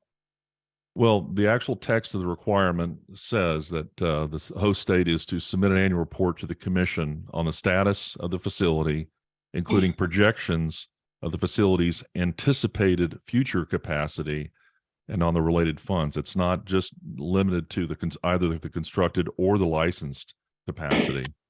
It's on the facility's anticipated future capacity. Okay. That's the statute for the federal statute. Again, thank you for your comments, Mr. Ford. Thank you. Mr. Ford, I will say the reports we're getting now give us very good real-time information, the stuff we're getting from WCS. It's my eye. So do we finish the video? Okay. So with that, we are through with item 8 on our agenda. We can move on to item 9, which is the consideration and possible action on import applications. The first of these is the renewed application of Aileron Nuclear Services that is in your notebook, commissioners, and represented in item 9A. And with that, I will turn it over to the chairman of our technical committee, Vice Chairman Salzman. Good morning, fellow commissioners and members of the audience. Can you all hear me okay? Could you speak up just a little bit, John? Let me turn my volume up a little bit, just a second.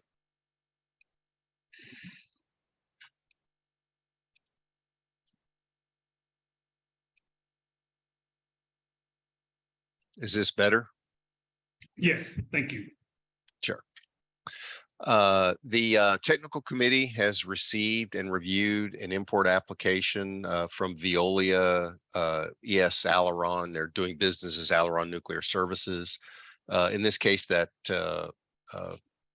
application was received January 19, 2023, and it's number 1-0375-00. In this case, Aileron is a broker who is a licensed waste processor, and they are requesting authorization to dispose of waste in accordance with the Act. They have specifically requested authorization to dispose of Class A, Class B, and Class C stable and unstable sealed sources and dry active waste. And those waste streams were approved for disposal at the site via letter correspondence from TCEQ dated April 6, 2023. They've requested authorization for 1,000 cubic feet and 250 curies. I will note that the applicant has reported a violation with the commission rules previously, improper attribution of waste generated by other entities, and a failure to provide required export authorizations from other compacts. And I think the commissioners are well aware of this issue. I'll note that at the last meeting, I provided a detailed report regarding a audit that Stephen and I performed at the Aileron facility. Aileron has indicated that the waste would originate from all states and U.S. territories except Texas and Vermont. And I would note that any waste originating from the Northwest, Rocky Mountain, or Southwestern compacts will generally require an export authorization. To date, Aileron has not provided the generator or those export authorizations that would be required from those compacts.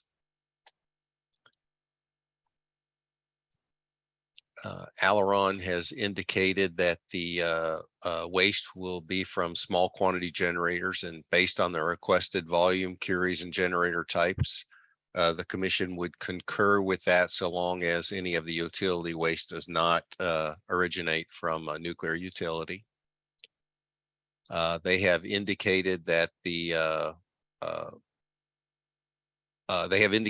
no waste under this import application will be self-generated, and the applicant has requested an agreement for the remainder of the fiscal year with a termination date of August 31, 2023. That's the technical committee's report, and I would be happy to answer any questions, and I'm assuming there may be further discussion about this one. And before we get to questions, let me remind everyone what our options are as a commission. When we have an application before us, we can, there can be a motion to approve it and enter the agreement with the generator. There can be a motion to approve it with conditions. And those conditions really can be anything we want that relate to performance under the agreement, or we can make a motion to deny the application. So I think those are the three options, but I do want to encourage everyone. This one's obviously a little different than our normal application. So I think the discussion on this is very important, and I want to open the floor. Any questions for John or any discussion among the commissioners before we get to public comment about this application. So I will open the floor and see who wants to speak first. I'll go ahead and speak. Commissioner Edwards. Thank you. So this application follows the violation that we have talked about in many meetings before, which I will describe from my perspective as a systematic violation of our requirements, where over multiple years and many shipments, improper attribution of the waste was made. The systematically conducted by this generator. And when brought to our attention, the generator did acknowledge the wrongdoing and did put into place corrective actions that subsequently were reviewed by two commissioners that went up to review the corrective action. I think that in order for my vote to approve an import agreement with this generator, a couple of things needed to happen. The first was corrective actions were put into place and reviewed and deemed as appropriate and satisfactory. I think that that has happened. The second is that I think a certain amount of time needs to pass where they don't have access to disposal in the state of Texas because of their prior actions. And a year ago, a little less than a year ago, we disapproved their import agreement, and I will not personally vote to approve an import agreement until at least the next fiscal year, which would begin in late 2023. So I think that that's important, one, to send a clear message to this generator that their actions actually have consequences, which impact their access to this facility. And second, to send a message to all other brokers of waste that proper attribution of the waste is required, and that falsification of information just won't be tolerated. And so that's where I stand on this. I think to be good stewards of this site and protect the interests of our citizens, there's a punitive period here, not just, oh, you got caught, made some corrective action, so now you're immediately back in good standing. Any other questions or comments before we open the floor for a motion?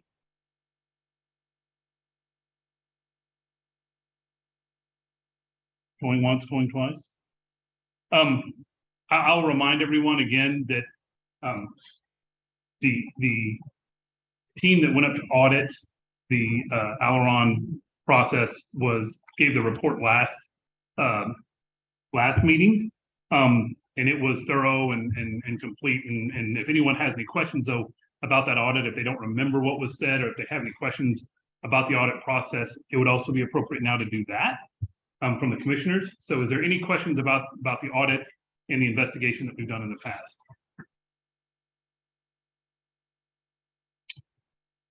Okay, hearing none. Now I believe it is appropriate to open the floor for a motion concerning the import application of Aileron. Would anyone like to make a motion? I move that we deny the import application from Aileron. There's been a motion to deny the import application for Aileron. Is there a second? I'll second our motion. There's a motion and a second. Is there any further discussion or questions about the Aileron application or any of the past investigation that's been done? I'd just like to make a comment for seconding. She is our industry representative. So on a subject like this, I personally give that perspective and context great weight. So that's the reason for what I said. Is there any public comment on the Aileron application or the motion on the floor? And again, please use the raise your hand function, or if you're here, obviously just raise your hand. Yes, please. Ms. Haddon. Hi, thank you to Commissioner Edwards and Mundy. I agree with the motion to deny. I think there should be consequences, and I think it will help maintain the site in a better situation for the future, and ensure that we don't have problems like this in the future. Thank you. Any other public comment on the motion on the floor or the Aileron application represented in item 9A on our agenda? Mr. McLean, pull you into the. I think you may have to unmute yourself, Mr. There you go. How's that? Good. We can hear you. Great. Thank you, Matt. Thank you very much. Commissioner Edwards, I certainly appreciate your position and, where we were and where we are today and where we're going. So I do thank you for that. I would like to say that, it's really been since September of 21 since we've had the ability to ship. This information came to light to us over a year ago in March of last year, according to the letter that we got from Commissioner Hurley. So It has been over a year. It's been a year and a half since we've had the ability to ship. I'm very confident. I recognize the need for sending the message. But I do believe that Aileron is in a position with the corrective actions that we have in place to really show others how this should be done. I think our corrective actions can be a model for other brokers and other processors for waste that's going to go to Texas. So I did want to mention that. Thank you. Thank you, Mr. McLean. Any other public comment or comment from the commissioners on the motion on the floor?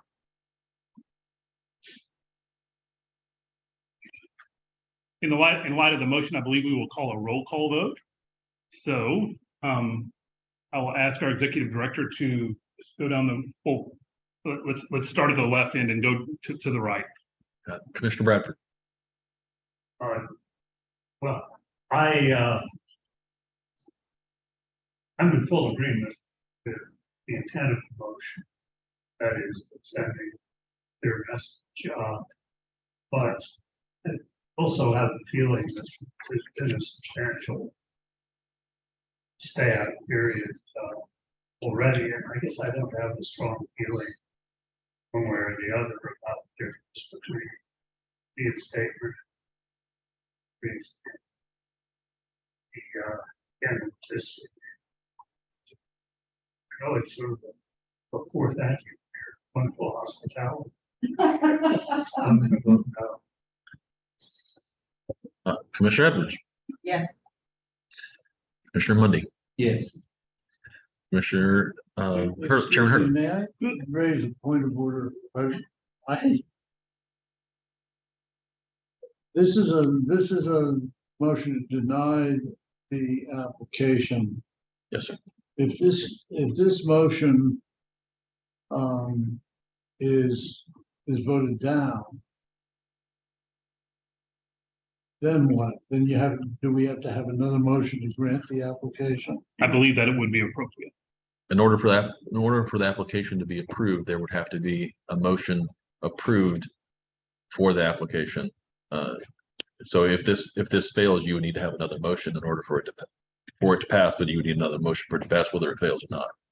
You would have to have a motion passed one way or another to make our decision on what we do, which, like I said at the very beginning, could be a motion to approve, a motion to approve with conditions, or a motion to deny. So the currently pending motion is the motion to deny. If it does not pass, then we will open the floor again to either discussion or another motion. Yes.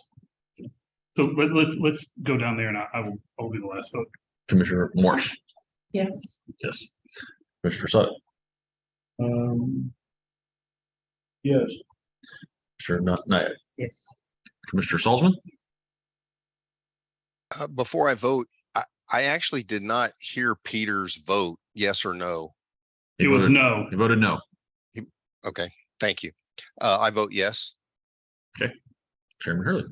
No. No. So John, why do you have to know how I vote in order to vote? I didn't have to know, but for the record, since I'm online and I couldn't understand, I wasn't certain if anyone else online could understand. I believe that it passes. That is 7-2. So in a vote of 7-2, the motion to deny the application of Aileron passes, and the decision of the commission is to not approve the import application of Aileron Nuclear Services represented in 9A.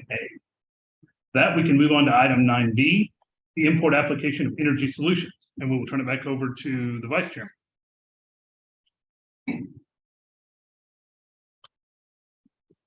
Mr. Chairman, the technical committee has received and reviewed an import application from Energy Solutions LLC, acting on behalf of San Onofre Generating Station. That was received January 28, 2023, and it's number 1-0376-00. In this case, Energy Solutions San Onofre is a generator requesting authorization to dispose of waste in accordance with the Act. They have specifically requested authorization for Class B and Class C unstable segmented irradiated hardware, and that waste stream was approved for disposal at the site via letter correspondence from TCEQ dated April 6, 2023. They have requested a volume of 559 cubic feet and a total radioactivity of 14,000 curies. This waste will originate from the state of California, which is located in the Southwestern Compact, and will require an export authorization, which has not been provided to date. And the applicant has requested a one-year agreement with a termination date of August 31, 2023. The technical committee recommends approval, and I would be happy to answer any questions with regard to this application. Any questions for Vice Chairman Salzman on the import application of Energy Solutions represented in item 9B on our agenda? Hearing none, I think we can move on to a motion. I make a motion to approve the import application from Energy Solutions San Onofre. The waste stream is segmented irradiated hardware. The waste form is unstable. The waste class is Class B and Class C. The volume is 559 cubic feet. The radioactivity is 14,000 curies. The waste will originate from California, so they will be required to provide an export authorization before any waste can be shipped. And the agreement would terminate August 31, 2023. There's a motion. Is there a second? Second. There's a motion, a second. Any further discussion about the import application of Energy Solutions? Any public comment on the Energy Solutions application? That was prior to that. Mr. McLean, I assume your hand raises from the previous item, so thank you. Any other public comment on item 9B, the import application of Energy Solutions? Hearing none, we can move on to a vote. All in favor of the motion to approve the import application of Energy Solutions represented in item 9B, please indicate so by saying aye. Aye. All opposed, no. Motion passes. We now move on to item 9C, which is the import application of BWX Technologies NOG Lynchburg. And once again, I'll turn it over to the Vice Chairman. The technical committee has received and reviewed an import application from BWX Technologies NOG Lynchburg. In this case, the application was received February 6, 2023, and it's number 1-0377-00. In this case, BWX is a generator requesting authorization to dispose of waste in accordance with the Act. They have requested authorization for Class A unstable depleted uranium residual waste, which is soil-like in nature, contaminated debris and metal and DU metal. And those that waste stream or waste streams were approved for disposal at the site via letter correspondence from TCEQ dated April 6, 2023. They have requested a volume of 350 cubic feet and a total radioactivity of 1 curie. This waste will originate from Virginia, which is located in the Southeast Compact and does not require export authorization. And in this case, the application did not indicate a specific period for the agreement. So the commission will assume that the agreement would have a termination date of August 31, 2023. The technical committee recommends approval, and I'd be happy to answer any questions. John, how does this not go to RCRA with just 1 curie for 350 feet? I think the answer is because it's depleted uranium. I don't believe that's at least at this level, that's not an isotope that they can dispose of in the RCRA cell. But if you want a more detailed answer, I think we need to turn to Mr. Carlson. Do you know, Mr. Carlson? I believe so.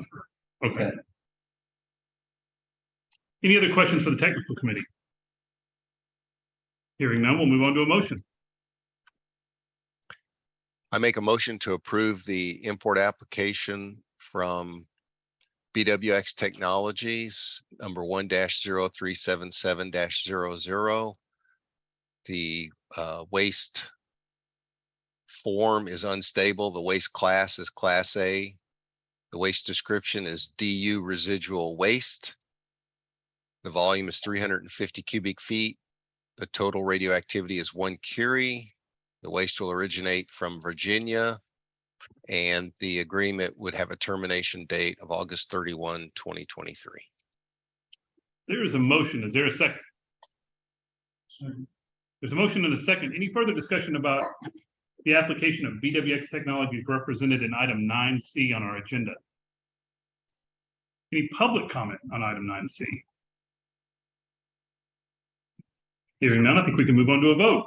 All in favor of the motion to approve the import application of BWX Technologies NOG Lynchburg represented in item 9C on our agenda, please indicate so by saying aye. All opposed, no. Motion passes. And with that, we are through with our import applications. And we can now move on to item 10, which is consideration and possible action on amendments. And because we discussed this earlier, let me reset our brains a little bit about amendments. Obviously, we have a rule that talks about the idea of a minor amendment. The minor amendment, as the rule currently reads, cannot include any change in volume or curie count or waste streams. In particular, the minor amendments really were an issue that we saw coming up where people were having to come before us because the state of origin would change, and we realized that was minor, and therefore we thought they shouldn't have to go through this entire process. Based on some of the issues that Mr. Carlson raised and some other considerations, we will continue to look at what constitutes a minor amendment, and it may lead to a rule change.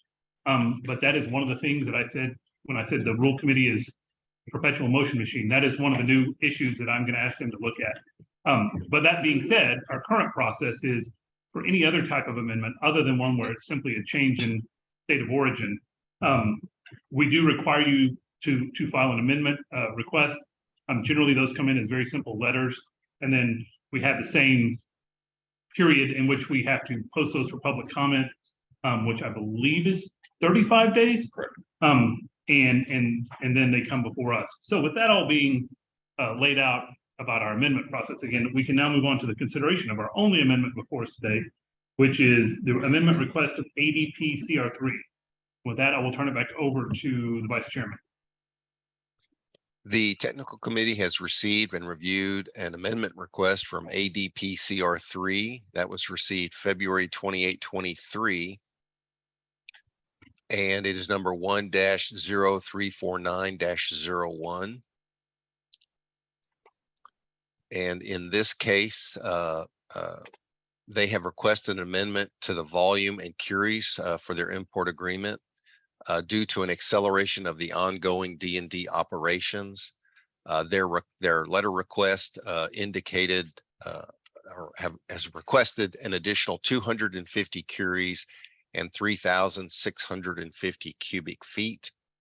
There were no other changes to the import agreement, and the technical committee recommends approval. I'd be happy to answer any questions. Any questions for the technical committee on the amendment request for ADP CR3? Hearing none, I think we can move on to a motion. I make a motion to approve the amendment request from ADP CR3 number 1-0349-01. The volume will be increased by the curies will be increased by 250 curies, and the volume will be increased by 3,650 cubic feet. There's a motion. Is there a second? Second. There's a motion and a second. Any further discussion about the amendment request for ADP CR3? Any public comment on the amendment request for ADP CR3?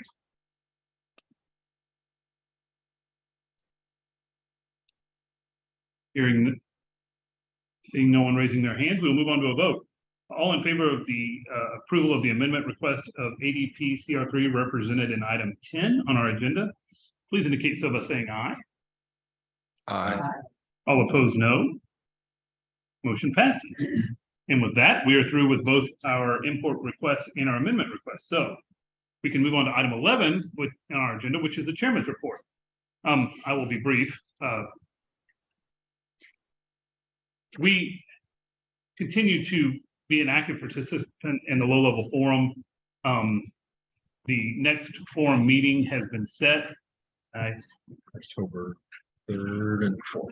I think it's October 3rd and 4th, and it is in Utah.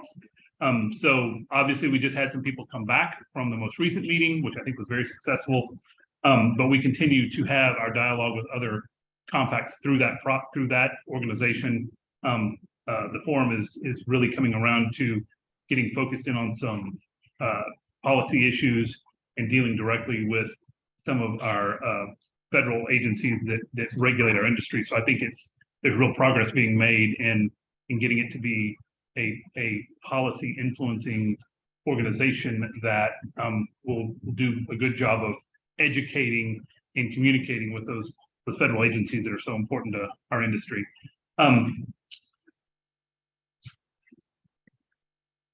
As to a legislative update, I have scoured the bills, and I know Deirdre DeLisi, our intergovernmental relations contractor, has scoured the bills. There is not anything out there, I think, that has the word nuclear in it. And there's definitely nothing out there that has any impact on us. That can still change. There is the amendment process to many bills, and we will watch it closely, but we now have a little over a month left in the legislative session. It ends towards the end of, so it ends towards the end of May. All things considered, it has been a relatively quiet session. Obviously dealt with our sunset issue, but there wasn't even a bill related to our sunset review because there's no recommendations. So my understanding was, since there was no recommendations, there was no need for a bill. We do know that our friends at TCEQ are going through the sunset process, and we have obviously watched that and offered to provide any assistance or information needed to this point. I think that has been going very well too. They do have some recommendations I'm sure they will work through, and they will we can report back when that bill comes to the floor and presumably gets voted out. Did it come for 2 days ago? Oh, did it? So obviously it'll have to go through both, and then both chambers, and then we'll see what happens and if there's a conference committee on that. Otherwise, I will let Stephen talk a little bit about budget, but we are appreciative once again of the appropriations process in Texas that gives us the money on which we operate. I think we are in very good shape financially. We will not have an issue this year, and I don't believe we'll have an issue in the coming years. And that's thanks in part to us being efficient in our operation, and also in the money that's given to us by the Texas legislature. The next item is the tour of Comanche Peak, and I am very sorry to say I got caught up with something and I could not go on the tour yesterday, but it sounds like it was very successful and very informative. We want to thank everyone at Comanche Peak, and again, Commissioner Edwards, for organizing all that.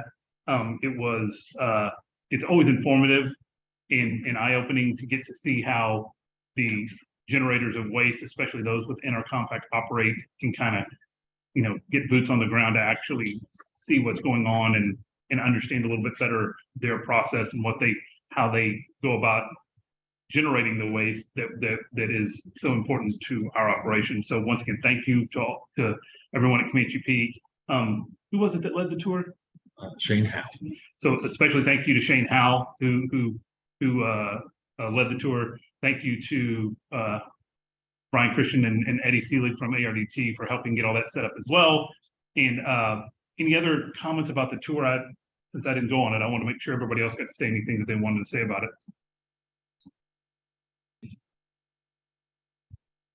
We had a wonderful time. It was great. Shane gave us a great tour, and it was fun. I'll add to go with Commissioner Edwards through the plant, since Commissioner Edwards knew about 1 out of 5 people in the plant because she worked with them years ago. So that was entertaining for the rest of us to see her see all of our former coworkers. It was fun. So again, thank you to Commissioner Peak. Also, again, thank you to Commissioner Edwards for the event she hosted last night for the commission. Again, I didn't get to go, but I heard it was wonderful and I heard it was really great barbecue. So I'm sad that I missed that.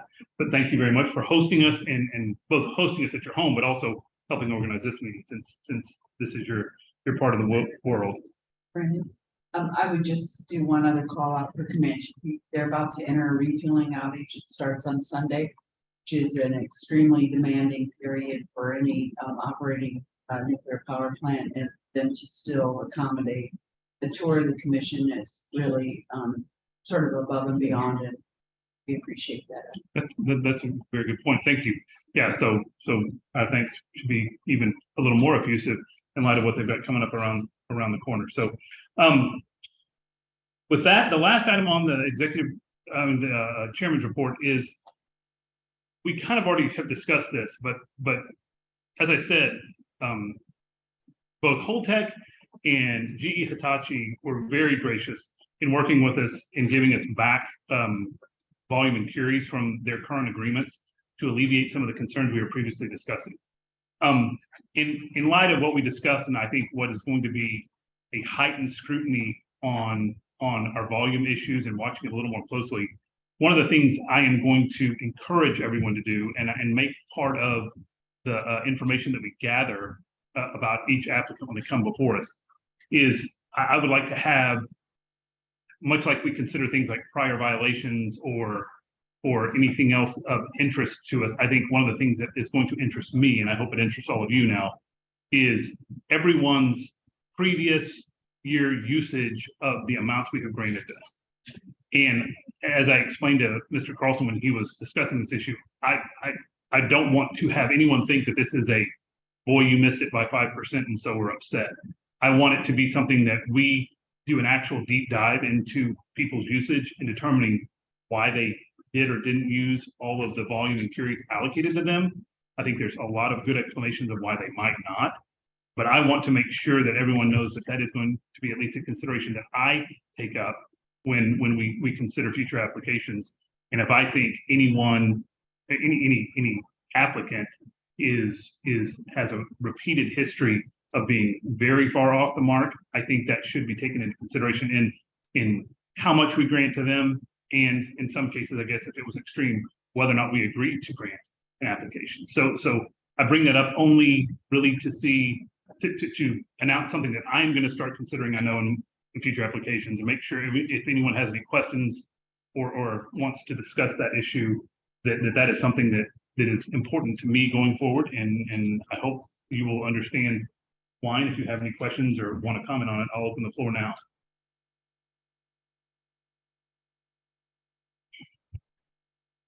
Okay, nobody has any comments. And with that, that concludes the chairman's report. So we can move on to the executive director's report. I will turn it over to Stephen. Just two things very quick for commissioners. Number one, we moved into our new office space, which I have on the agenda for everybody to discuss. We moved down the street up from 10th Street up to 15th Street and have a very nice office space that is much less expensive on our budget, but I think will make everybody happy. But we're getting a little bit settled in there to make sure it's comfortable for everybody, but we would love to have you come by and see the new office space. That's at the Caswell House at 15th and West Avenue. And I know Commissioner Nyak's coming to help us to make sure it's all comfortable from a new office setting perspective. And if you have any questions about the office space, be happy. And just for everybody's also benefit, we got some money back from our last office space from the deposit that was given back to us. So that, I guess we're not going to spend that money, but we got money back from that. Yes, for everybody's benefit. For everyone's entertainment, returning money to the state of Texas is even worse than getting money from the state of Texas. Yes. But again, we want to thank Commissioner Nyack for heading up our administration committee, and she has jumped in feet first into this issue, and she's already been a huge help, and I'm sure will continue to be a huge help with all those administrative issues like our office. And there's going to be a lot of things I think coming up in the next couple of months that we're going to ask her to look at to improve our processes and our operational issues. Not that we have any, but I think they can be improved, and I think she is definitely the right person to do that. So. The last thing I was going to give was an update on the budget, where we're at budget wise with the legislature. They have approved the the budget. We had a couple of three exceptional items that the Senate has approved, but the House is unapproved. So we'll keep you updated if they grant us that money that we requested. But other than that, we got all the money back we asked from last year, and that's the only outstanding issues that we have in the legislature is the budget. And just a little bit of bragging on Stephen and our staff. We are probably going to end up saving about $3,500 a month in rent now. So I am eternally grateful that we undertook that process, and it wasn't easy.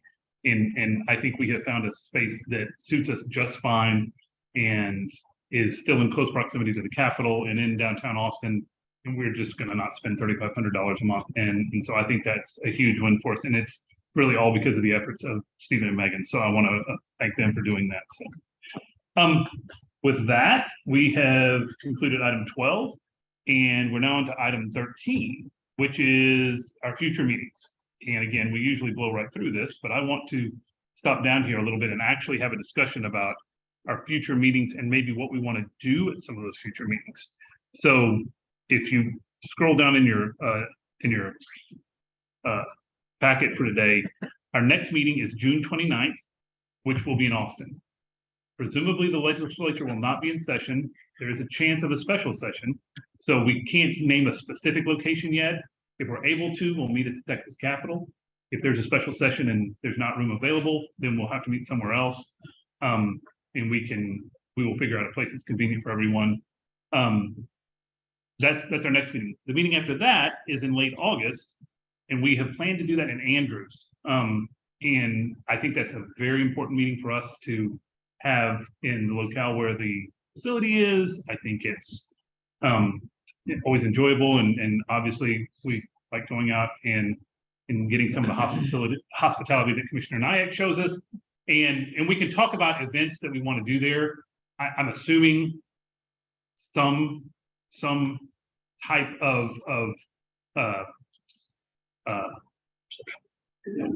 tour. I was going to use a different term, but we will do something at the facility. And I think what we'll try to do this time is, since we've all been on the traditional tour, and rather than take up too much of Dave and his staff's time, we may want to think, and this is my request to all of you, if we want to see something specific and not go through the entire tour, or if we have, specific areas that we want to go roam around on or something like that, pending, of course, approval from WCS, I think maybe it's a good idea to think a little bit about that, to make that tour a little more of what we want to see, rather than just making Dave give us the same tour he's given us in the past, because I think we've all now been to the facility. Obviously, we would be excited to get to see the construction that will probably be ongoing then too. But other than that, we can focus on what we think we want to see and not see things that we are all comfortable with. After that, thinking a little bit more long term, our October meeting is in Burlington, Vermont. Burlington's been chosen for our Vermont meeting. We'll be getting back to everybody with a lot more detail, I'm sure, over the next couple of months. But just for planning purposes, that will be the big trip that we all take. So I want to give everybody advance notice so they can put that on their calendar. I always say this. Usually I say we'll never meet unless we have something to meet about. I feel confident that the June and August meetings will need to happen. I mean, obviously, and we'll definitely go in October to Vermont. I think some of the issues we discussed today about future planning for the allocation of remaining volumes and coming up with a plan to address any concerns we have about the requests that come in for the next fiscal year means we will definitely need to meet in both June and August to address all those applications that will roll in, and also address some of the issues we discussed today. So I'm confident we will have all three of those meetings. So if you want to write in pen instead of pencil in your calendars, I think that's appropriate to do. Any other questions about future meetings? I have a comment on the Vermont thing. Increasingly, some of the commissioners have just kind of appeared for a day or two and then left in Vermont. If we're thinking of having it in Burlington, which is, of course, our metropolis of about 40,000, and there is a lot going on Lake Champlain and around Burlington, and you may want to take a few day trips, kind of the way in the old days that often happened, but those of us who've been around this commission for a while. People have increasingly kind of shortened their time in Vermont, but you may want to take some side trips. There are some interesting and nice places to see, and we'll get up lists and so on. So are you trying to encourage us to spend our hard-earned money in your state? Hey, come on. Texas versus Vermont, are you kidding? Just not kidding. Yeah. We will launch an investigation to see if Dick's being paid by the Vermont Tourism Bureau, but otherwise I agree with him. Let me add another point too. In the past, we mentioned workshops. You might check and see if there's interest in Vermont state employees or any other public in what we're doing. The same thing for an Austin visit. We have staffers, legislative staffers, and people that might want to know more. So that That's may a be great something we idea. want to consider. That's a wonderful idea. Linda has spearheaded our previous workshops and did a great job, and I think she is definitely on top of all that. So that's a great idea. So thank you very much. Any other questions about future meetings? See if there's anybody who wants to talk to you. Okay, hearing none, I believe we can move on to item 14, which is adjournment. Is there a motion to adjourn? Is there a second? All in favor of adjournment, please indicate by saying aye. Aye. Aye. Thank you all very much. Bye. Thanks. Thanks, John. All right, Chairman.